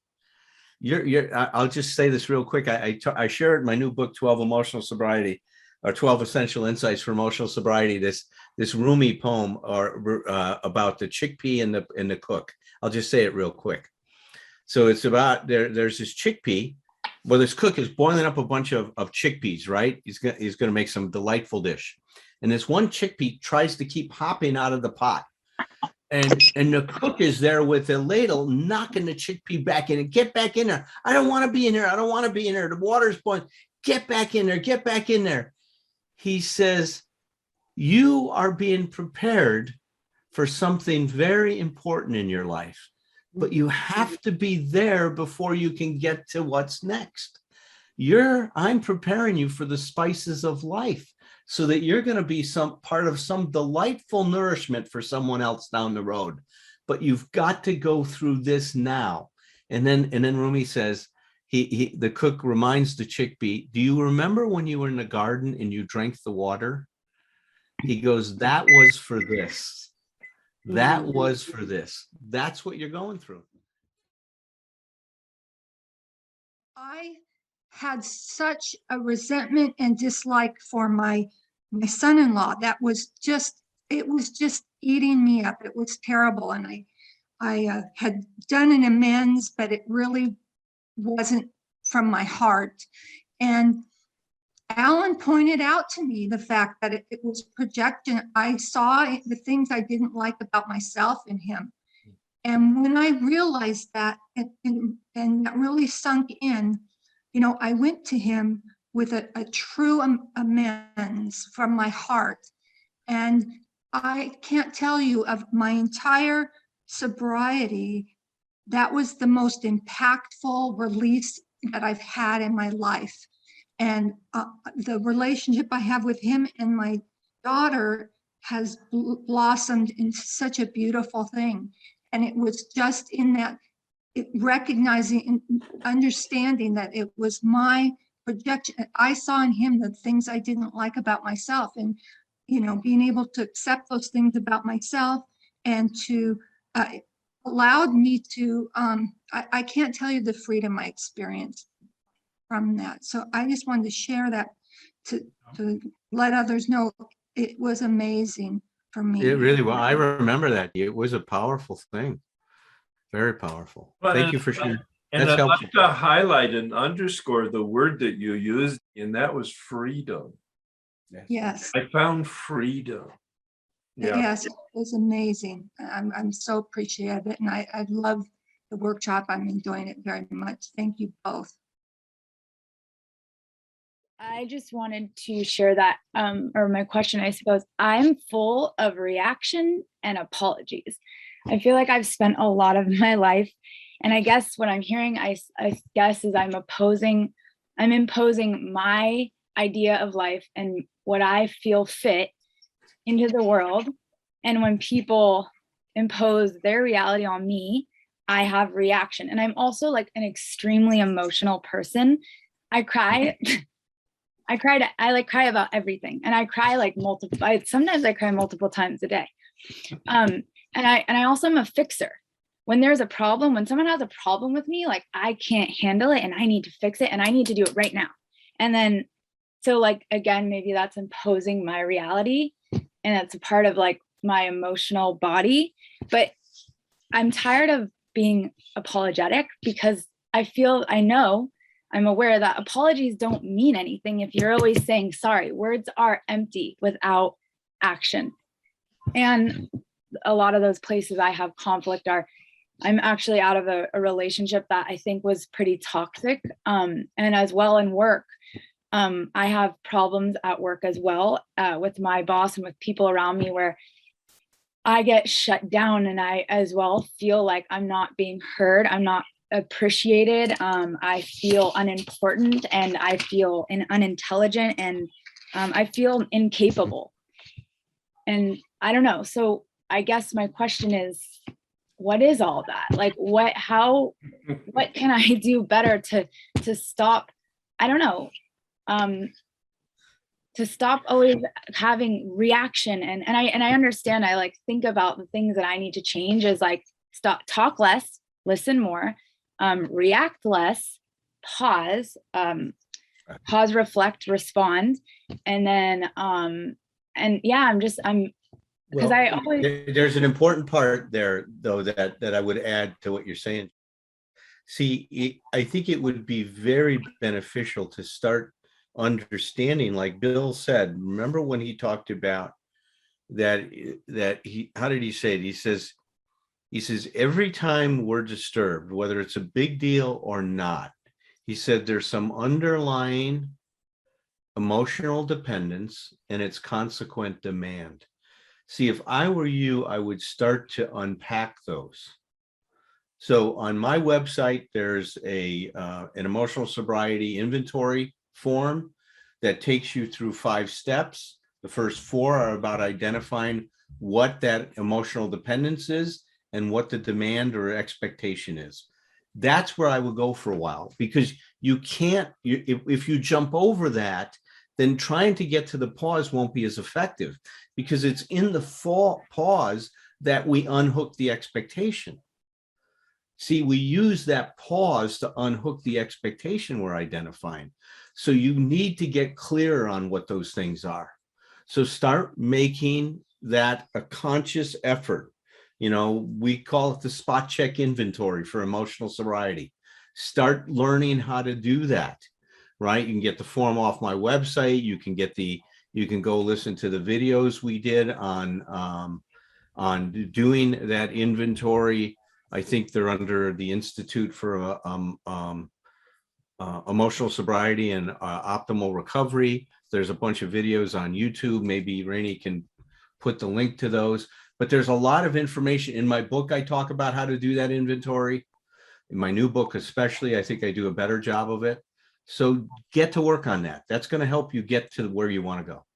Well, because I do understand, I feel with that, it's like, I understand I have major codependency issues and possibly love abandonment issues. Like, I understand that it's all rooted in trauma from childhood, where I possibly felt, because my parents weren't around. So I think I felt very like undervalued, not important, like everyone leaves you. And so I have to, like, I feel like I need to impose, like, I'm worth something. And like, when I get feedback that like people are unhappy with me, it solidifies that old story that like I'm not special, and or like, not that I'm not special, but like I'm not loved, I'm not important, I'm not worthy. So like, yeah, I think a lot of it has to do with So that's it. But see, but for me, what that does is it doesn't trigger the old story. What it does is it triggers the expectation that they're supposed to behave differently so that you feel different. And see, then what you do is you unhook that and get busy with meeting that need yourself. See, that's the next step. After you identify it, now you unhook somebody else from it. But as you know, as Herb and I are talking about today, that next step is for me to figure out how to give that to myself. But it is a process, and a process. And what Alan was talking about just a minute ago was very foundational, and that's the diagnosis. When you go to a doctor, you don't walk in saying what you want him to do. You tell him what the pain is, and he does a diagnosis. It might be a blood work, it might be an X-ray, but you got to find out what the problem is first. And so I think what Alan was suggesting was some form of inventory, perhaps from different angles, to get underneath. And I'm being redundant because there are layers here. Right. And we need to get, and the big book suggests that actually, as it begins its introduction to inventory, it says we need to look at the truth. We need to look at causes. We need to look at facts. We need to take a look at, and my experience, the two words that were revealed to me, and I've had an entire education of introspection, and yet at this point, I'm 4 years sober. And I'm just beginning to see back in the day, my beliefs and my motives. And I had never seen them at the level that was available to me, with guidance from people who were able to help me ask the right questions. On my own, I could not ask the right questions. I could not read the book myself. I could not read inventories myself or instructions. I needed somebody to guide me, to help me even ask the questions and tease out, getting a sense of a connection to the answer from my experience. So I think that's the work, that's especially if you're a feeling person, because they're so vibrant. I can feel it in you. Your feelings are so vibrant that they're a curtain that blocks you from getting underneath to sort of the etiology, if you will, pardon the large expression. Okay, thank you so much. Yeah, Well, yeah. Well, I mean, the good news is you're aware. The really good news is there are resources to help you become more aware. yeah, right on. Because Yeah. I do understand that I'm like in the moment of emotion, I'm totally consumed in it. I always used to say, I think I'm too present. Like sometimes I'm so in the moment that I can't see the larger picture. And you know, for me, that becomes a huge problem. You bet. Yeah. So. Yeah. Yeah, and I listen to this and I think about emotional sobriety, and it's like a miracle we can, unwind these knots, right? So for me, I guess my question right now is about this issue of optimism and endurance, right? Like, I appreciate that you brought up Viktor Frankl and that we live in a society that embraces a lot of narcissism. Mhm. And so for me, it's, I get that, my sponsor and I will often talk about, what is my assignment when I get overwhelmed by stuff going on in our world, in our society? Is that your assignment, Jackie? Maybe it is, maybe it's not.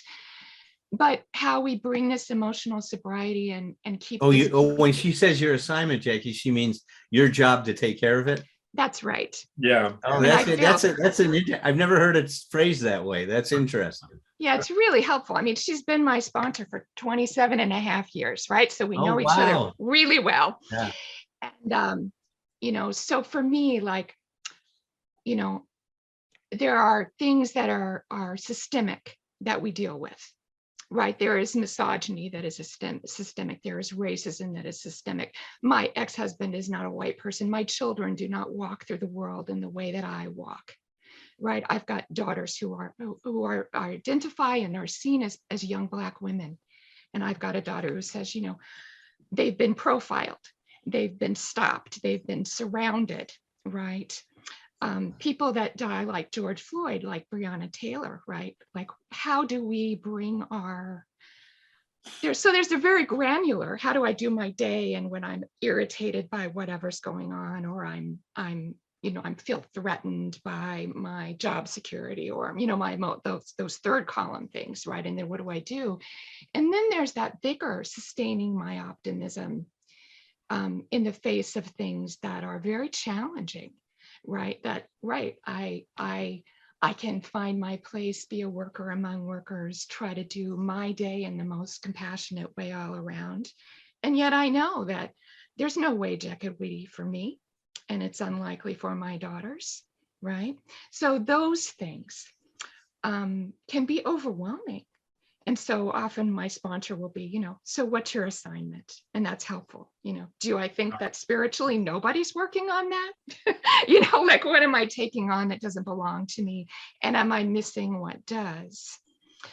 But I think that it's important in these discussions for me to hear how other people navigate that, because in my work, I work with international students. I mean, these are things we face all the time. And we all walk through this world, and we don't, privilege is the absence of obstacle. So many people have these obstacles, and we see them in different ways. And so keeping that optimism, keeping that hope, keeping that balance, those are things I think about a lot. Yeah, no, I appreciate it. And listen, I'm so glad and I see how you connected to Viktor Frankl's, issues, because, talk about systematic racism that was leading to genocide. It was, a horrendous statement of what's possible with human nature and how we get into these, depersonalize people and then feel justified in treating them a certain way. And well, we ignore because we're in our lane, and so it's not affecting us. Well, so that's we right. Remain blind. There was a lot of ignoring what was going on over there until you couldn't ignore it, and the evidence was so great. I agree with that. Here's just something down where we live, right, in terms of it, because I do believe that there's ways that we can deal with that to minimize the emotional impact of it. And the first has to do with not taking it personally. You're right. not taking it personally. And it's, you got to see it as not a reflection of who you are, but who they are. That becomes such a critical element to this, because what happens so much, like with racism, you remember the doll studies that were done at the beginning of this, when they started to desegregate schools? Do you guys know about that? So what happened was, is there was I forgot who it was, went to these two psychologists in New York, two Black psychologists, says, we need some information on the effects of systematic racism on the self-esteem of these Black children, right, in the South. We need to be able to demonstrate that what this is doing, because some people were denying the effects of this, right? So she was brilliant. I can't remember her name right now. She was a psychologist, and she went down to the South and she started interviewing kids. And she would put on the table a brown doll and a white doll. And she would ask the kids questions like, which is the good doll? Yeah. Yeah. Which do you think they'd pick? Yeah. I know. And so for me, the issue is, the endurance and the optimism in how we grapple with these things, right? Yeah. Because And the misogyny is there too. And It we is, still and- need and- to and go out more- every day. Yeah. And, and we still need to continue to. Right. And if the more we can not take it personal, the more we don't let it define who we are, but define who they are. That's the important thing. Now, you could say, well, how does that change it? Well, it changes on a personal level. Is that it doesn't go into you like it did those little girls and little boys that were interviewed and picked the white doll. Mhm. See, they had no one that was telling them, this is not about you. This is this whole system. This is what's wrong. This is the culture, right? Nobody was helping. Now, at least we're getting that into the consciousness of our culture to some degree. Mhm. Thank God that it's a very slow evolution, but there is a bit of a raising of consciousness around these issues, but very important questions you raised. Right, and there's the benefit, and I don't want to be Pollyannish or too spiritual, but there's the benefit of really understanding the serenity prayer. Whether you believe it as a prayer or just a positive attitude, the serenity prayer is about what can I influence? It's a total acknowledgement, if you really get underneath it, that I do not control anything. I do not control anything outside of me. I do not control anything inside of me. What I do have is some influence, and I need courage to make that distinction. And I make mistakes. I don't allow my mistakes to name me, but I accumulate the information from making mistakes and taking course corrections, and they call that wisdom. That serenity prayer is so powerful if, in fact, you approach it with that level of consciousness, that it's about what can I influence, what can't I influence, and I need courage to stay gently pressed up against continuing influencing it in a positive direction.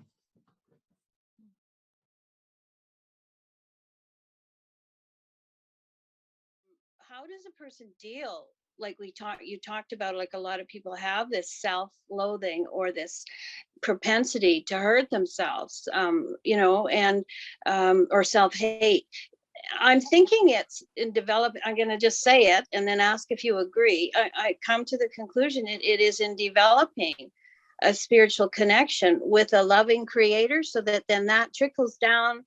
I'm feeling loved. I'm okay to be loved. Then that trickles down to the relationship I have with myself and then with others. But that's where I've got to get it from, because I'm not going to get it.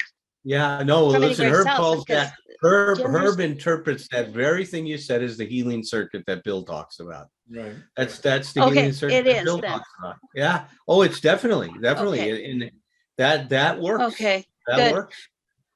He uses that phrase in the article that he wrote in published in 1958. He uses the term healing circuit, and I just did a little thing, Alan, on that, and you just described it the way I see it, and it doesn't have to be God loves me, but No. I need a sense of being loved in order to feel loved, and that comes in different forms, but it's what sets up the healing circuit meaning the flow of energy, Right. that Yeah. electricity, so that once I'm established in my sense of well-being, I can then have that with you, and then you can have that sense of well-being, and then you can pass it on, and that's the flow of the healing circuit.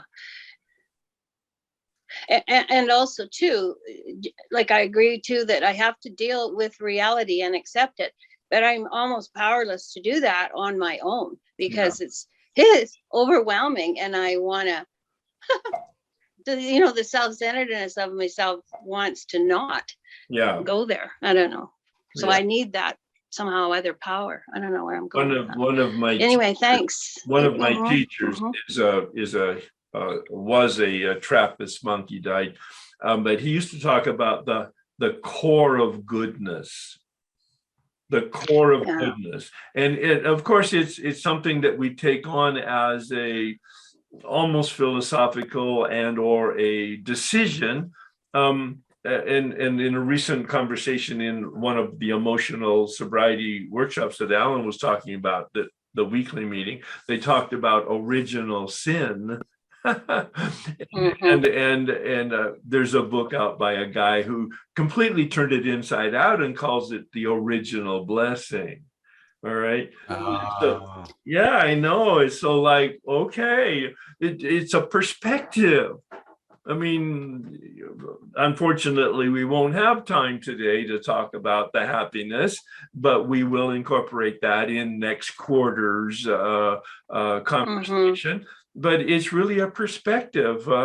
Do I see with the glasses that are brown, or do I see the glasses that are blue?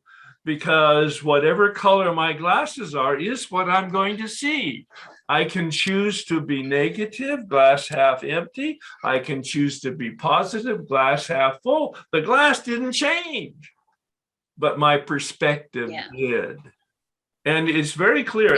Alan shared with me, and Alan, you might want to talk about it. The University of Pennsylvania Seligman's conversation about positivity versus negativity. It's now like scientifically confirmed.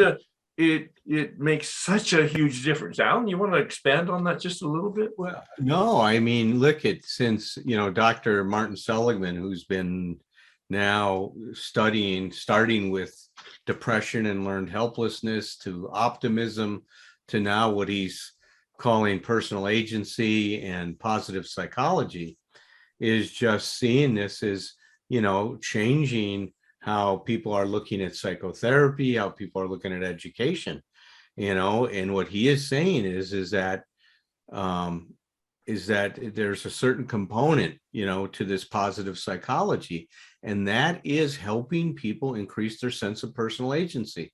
And when you do that, all kinds of good things happen, and they are immune to depression, and they are much happier and fulfilled in their life. Yeah, I can see that. And also too, then they wouldn't start to take things personally all the time, or feel the victim. Yeah. I'll tell you, because if there's one thing that I hope people do after we talk today, and there's so many things we hit on, but practicing, really being conscious of when you take it personally and learning to not. If there's nothing else you do, that will have. That's a spiritual awakening. That is a really is. That in itself. That will shift your life. That will just permanently shift your life. Really, it is. Yeah. One of these days, Alan, don't you need to have a strong self-esteem to not take it personally? You have to be so together. Someone says you're a stupid idiot. I know. No, you're right, Marcia. Yeah, there's not a flip switch here. No, it's not a flip switch. There's two components to this. Somebody asked me to send an email and says, what is differentiation? Well, that's a whole nother conversation that we can talk about for hours. But differentiation is what I talked about before, that acting for yourself without being selfish and acting for others without being selfless. When you do that, you are well differentiated. When you're well differentiated, you're not defined by what other people are doing. You are clear about your values, what's important to you, your sense of self. You know what your edges are. You don't get lost in other people. You know your assignment is, as somebody was saying before. You know what your assignment is, or the hula hoop image people use. You stay in your hula hoop, right? That's what differentiation is. You don't, but there's two parts to differentiation. Self-differentiation is what I just talked about. Knowing yourself, having a clear idea of who you are. We call it having a solid but flexible sense of yourself. Knowing what's important to you. You know, if somebody comes up to Herb and says, hey, let's go take a drink, Herb is well differentiated. He's not going to say, when are we going? He's going to say, I don't drink. Can we go have coffee instead? Or something like that. He will operate from knowing who he is. You see, there's a couple components to that, Alan. What you just said, he will operate because of knowing who he is. I had to first know who I was and who I wasn't. That's it. I had to do some actions. And all of that is self-differentiation. Everything he's saying now, self-differentiation. But he's thawing out and getting clear about himself, self-differentiation. But it's on a, yeah, go ahead. Oh, but it wasn't my insight about who I was and who I wasn't that gave me self-esteem. No. It was the actions that followed from the insight that gave me self-esteem. And that's what differentiation does, is it integrates what you know and what you do. Yeah. Now there's a congruence. When you're differentiated, you are congruent with yourself. You listen to your values, you listen to what's important, you act accordingly. And if you're going to change them, you do it very thoughtfully and understanding what it means. You are not just reactive, you are active in your life. You're thoughtful about things. Now, that's self-differentiation. Other differentiation is knowing who I am. That's self-differentiation. Other differentiation is differentiating myself from you. Yeah. That's where not taking it personally comes in. I now see that you do what you do because of who you are, not because of how you feel about me. That's other differentiation.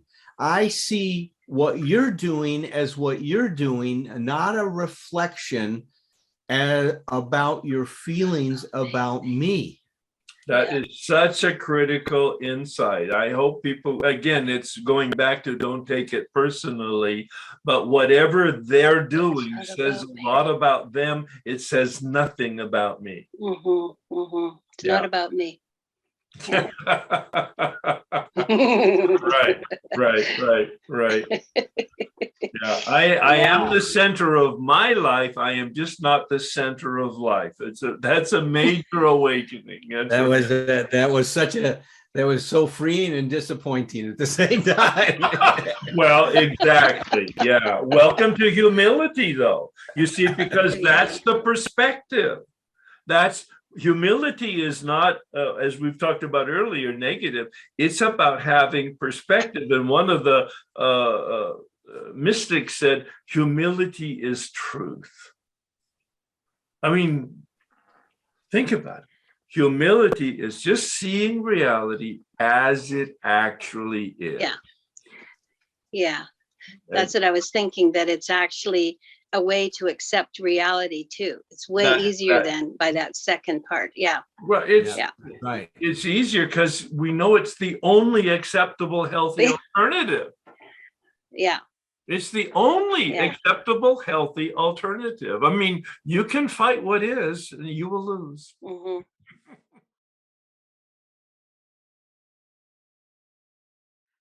Listening to this, to both of you talk, it was like reminding me of everything that I already know but had forgotten and need to know now. Exactly. I mean, honest to God, Yeah. My husband died a year and a half ago, and we were married 53 years, and it was unexpected. I mean, I don't know how you're unexpected with death, but the fact is, I don't think we ever expect death to come upon us.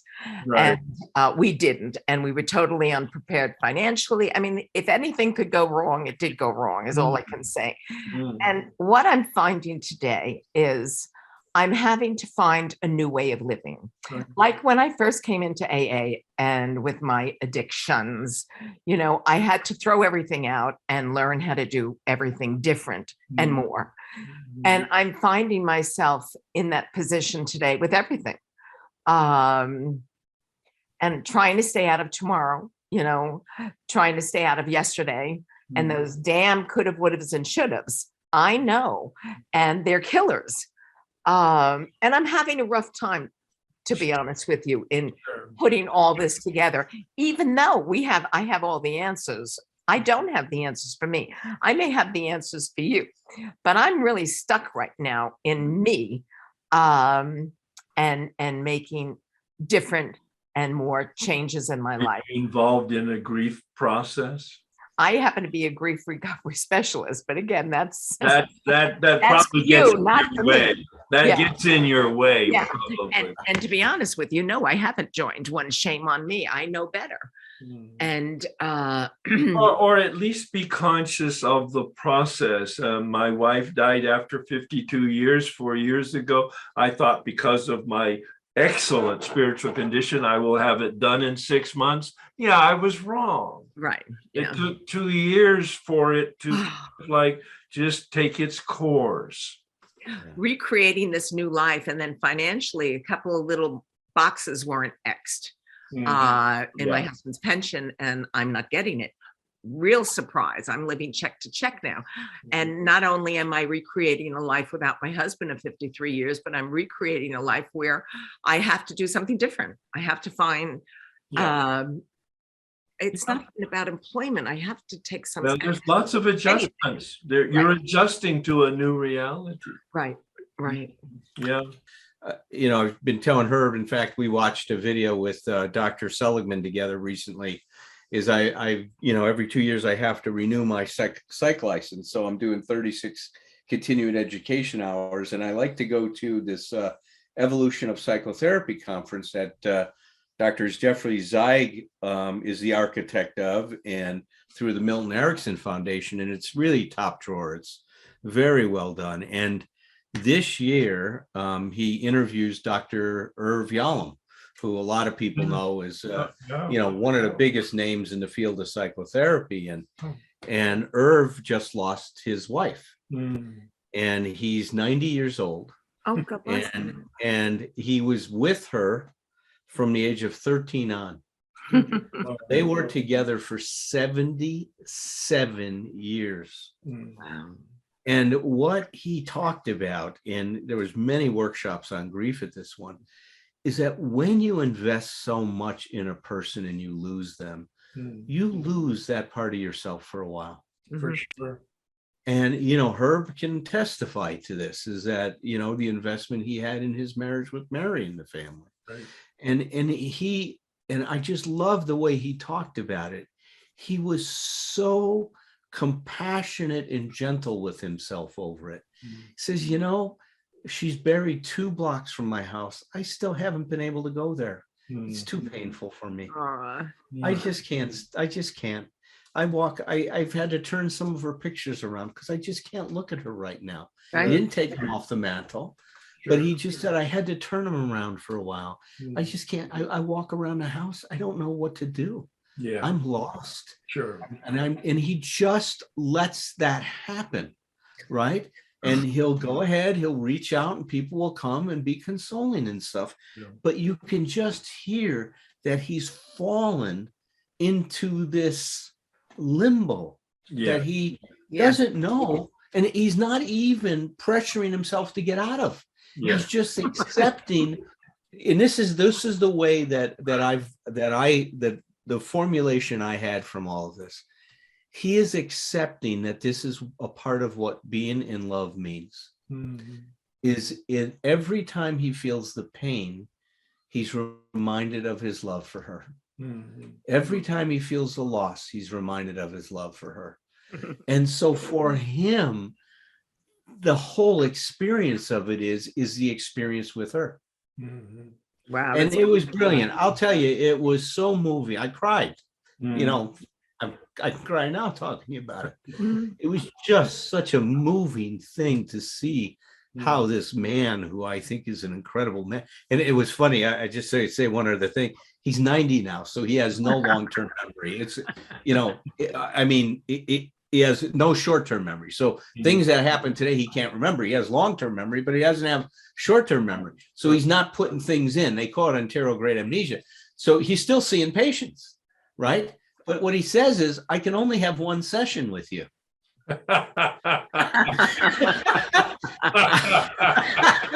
I can only have one session because if you come back in my office, I'm not going to remember who you are. So we'll sit and he sets up like these 3-hour sessions, but he says we can only do one. So he's doing one session therapy, and he says it's phenomenal. The impact that this is having, and partly because of who he is, but I had to laugh when he said that. It was, but look, what it is a man who is dealing with what is. He's a great example of everything we talked about today in this talk about accepting life on life's terms, dealing with yourself as you are, not feeling bad and that about himself that he can't remember people. So he says, we'll just have one session. I love it. I just love it. Get into the solution. That's right. I mean, he had the right kind of mother. That's right. That's right. I'm getting there. As you said, patience. That's all. I have to be gentle. Well, gentle Oh, good. and being patient. Yeah.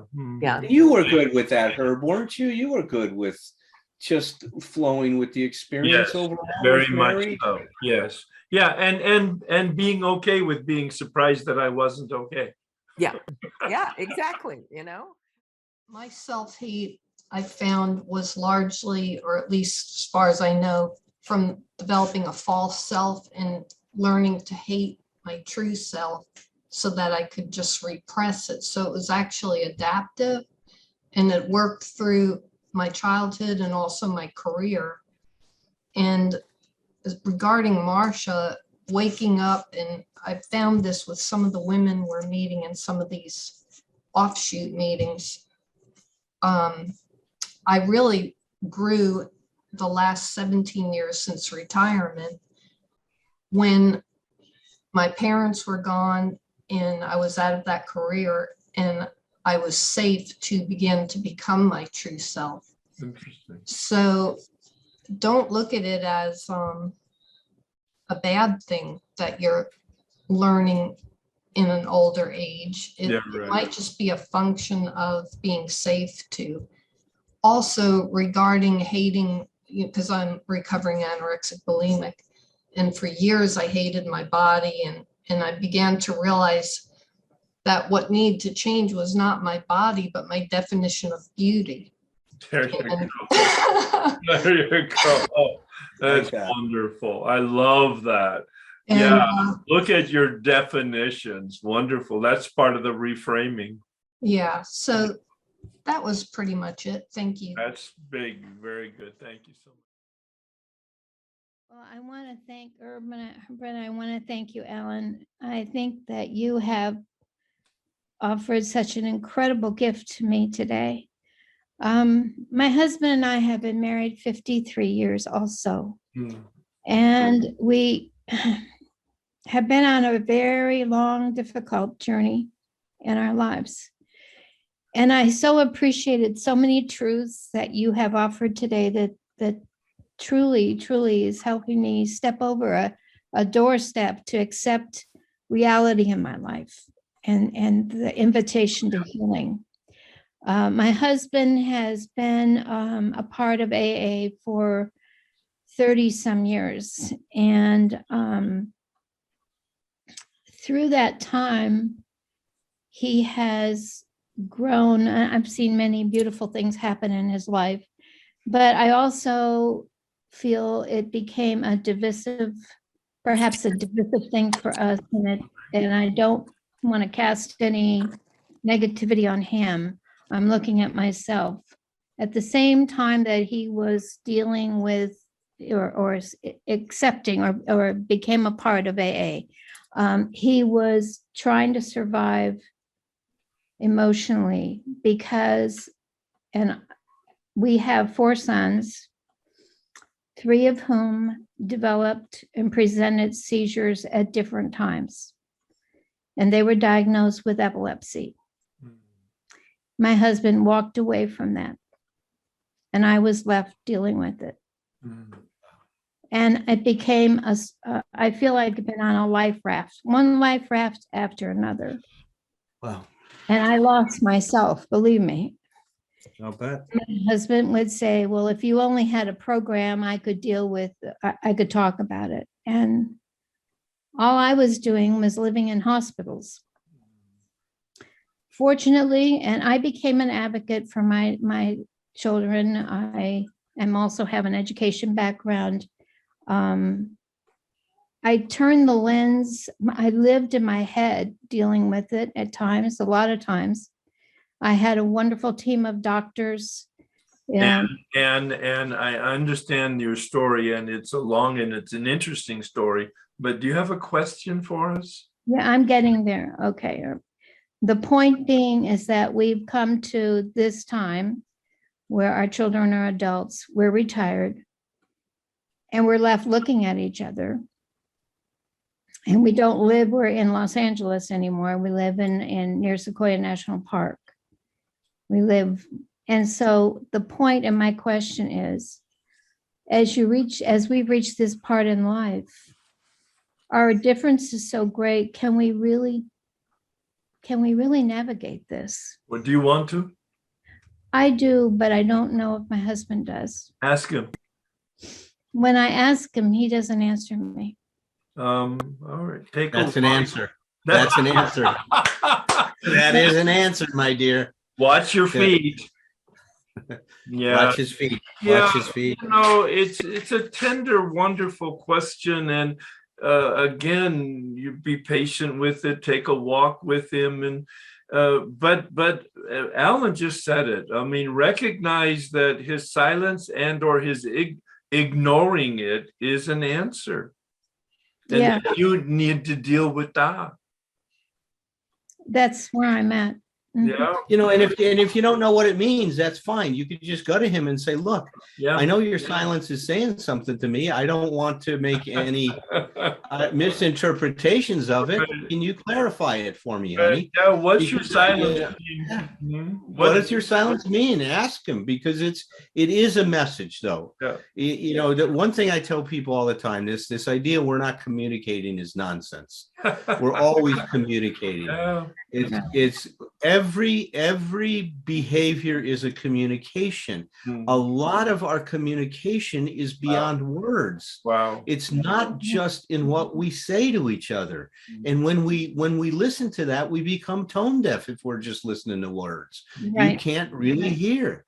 So you got to, as Herb and I emphasize, behavior is saying more than words can say. You know, and more accurately.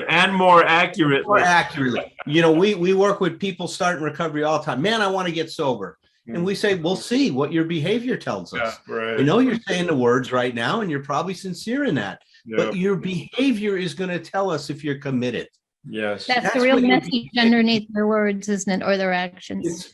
We got to look to that, because that is a statement that we need to pay attention to. Yeah. And thank you for bringing it at this point, because it's just a wonderful, powerful way for us to wrap up today as a summary, actually. That's right. I mean, we can talk and we can think and we can read and etc. But it's about the behavior. And paradoxically, we won't change because we know better, and we won't change because we feel better, but we will change when we begin to do better. Thank you. I need to hear that. Thank you. Yeah. Well, no, it's Yeah, we didn't know that several years ago scientifically, but now we do, thanks to the research that's been done. So thank you, Dr. Berger. It's been a Herb? pleasure again. All right. It's always magical, my dear friend. Well, and you know, we had a plan and we got halfway through it. You're so in sync. I mean, it's just unbelievable. Halfway, and look, in this time we didn't try to force it. That's what was different. Yeah. We accepted that it was halfway through, Exactly. and we let it go. We're showing some emotional sobriety. Well, My God, there is some hope for us after all. Which means there's hope Thank for you all us. for coming. Thank you all for coming. Thank you so much. Listen, you know, I appreciate so much your supporting our work, and also the Mary Joseph Retreat Center. You know, please, they've had a rough time. A portion of the proceeds from this go to them. Please make donations to them. Help them in any way you can. They're doing some great work up there. They house some phenomenal retreats. Right. Yeah. 8 acres of a little paradise. If you're ever close to the area, please stop by. All right. I think we'll pray the Serenity Prayer. Now, you all know it. You know it so well that you don't even think about it. Let's think about it. Let's think about it. What can I influence? What can't I influence? Courage and wisdom. Please join me. God, grant me the serenity to accept the things I cannot change. Courage to change the things I can. And wisdom to know the difference. Thanks, everybody. Wonderful meeting.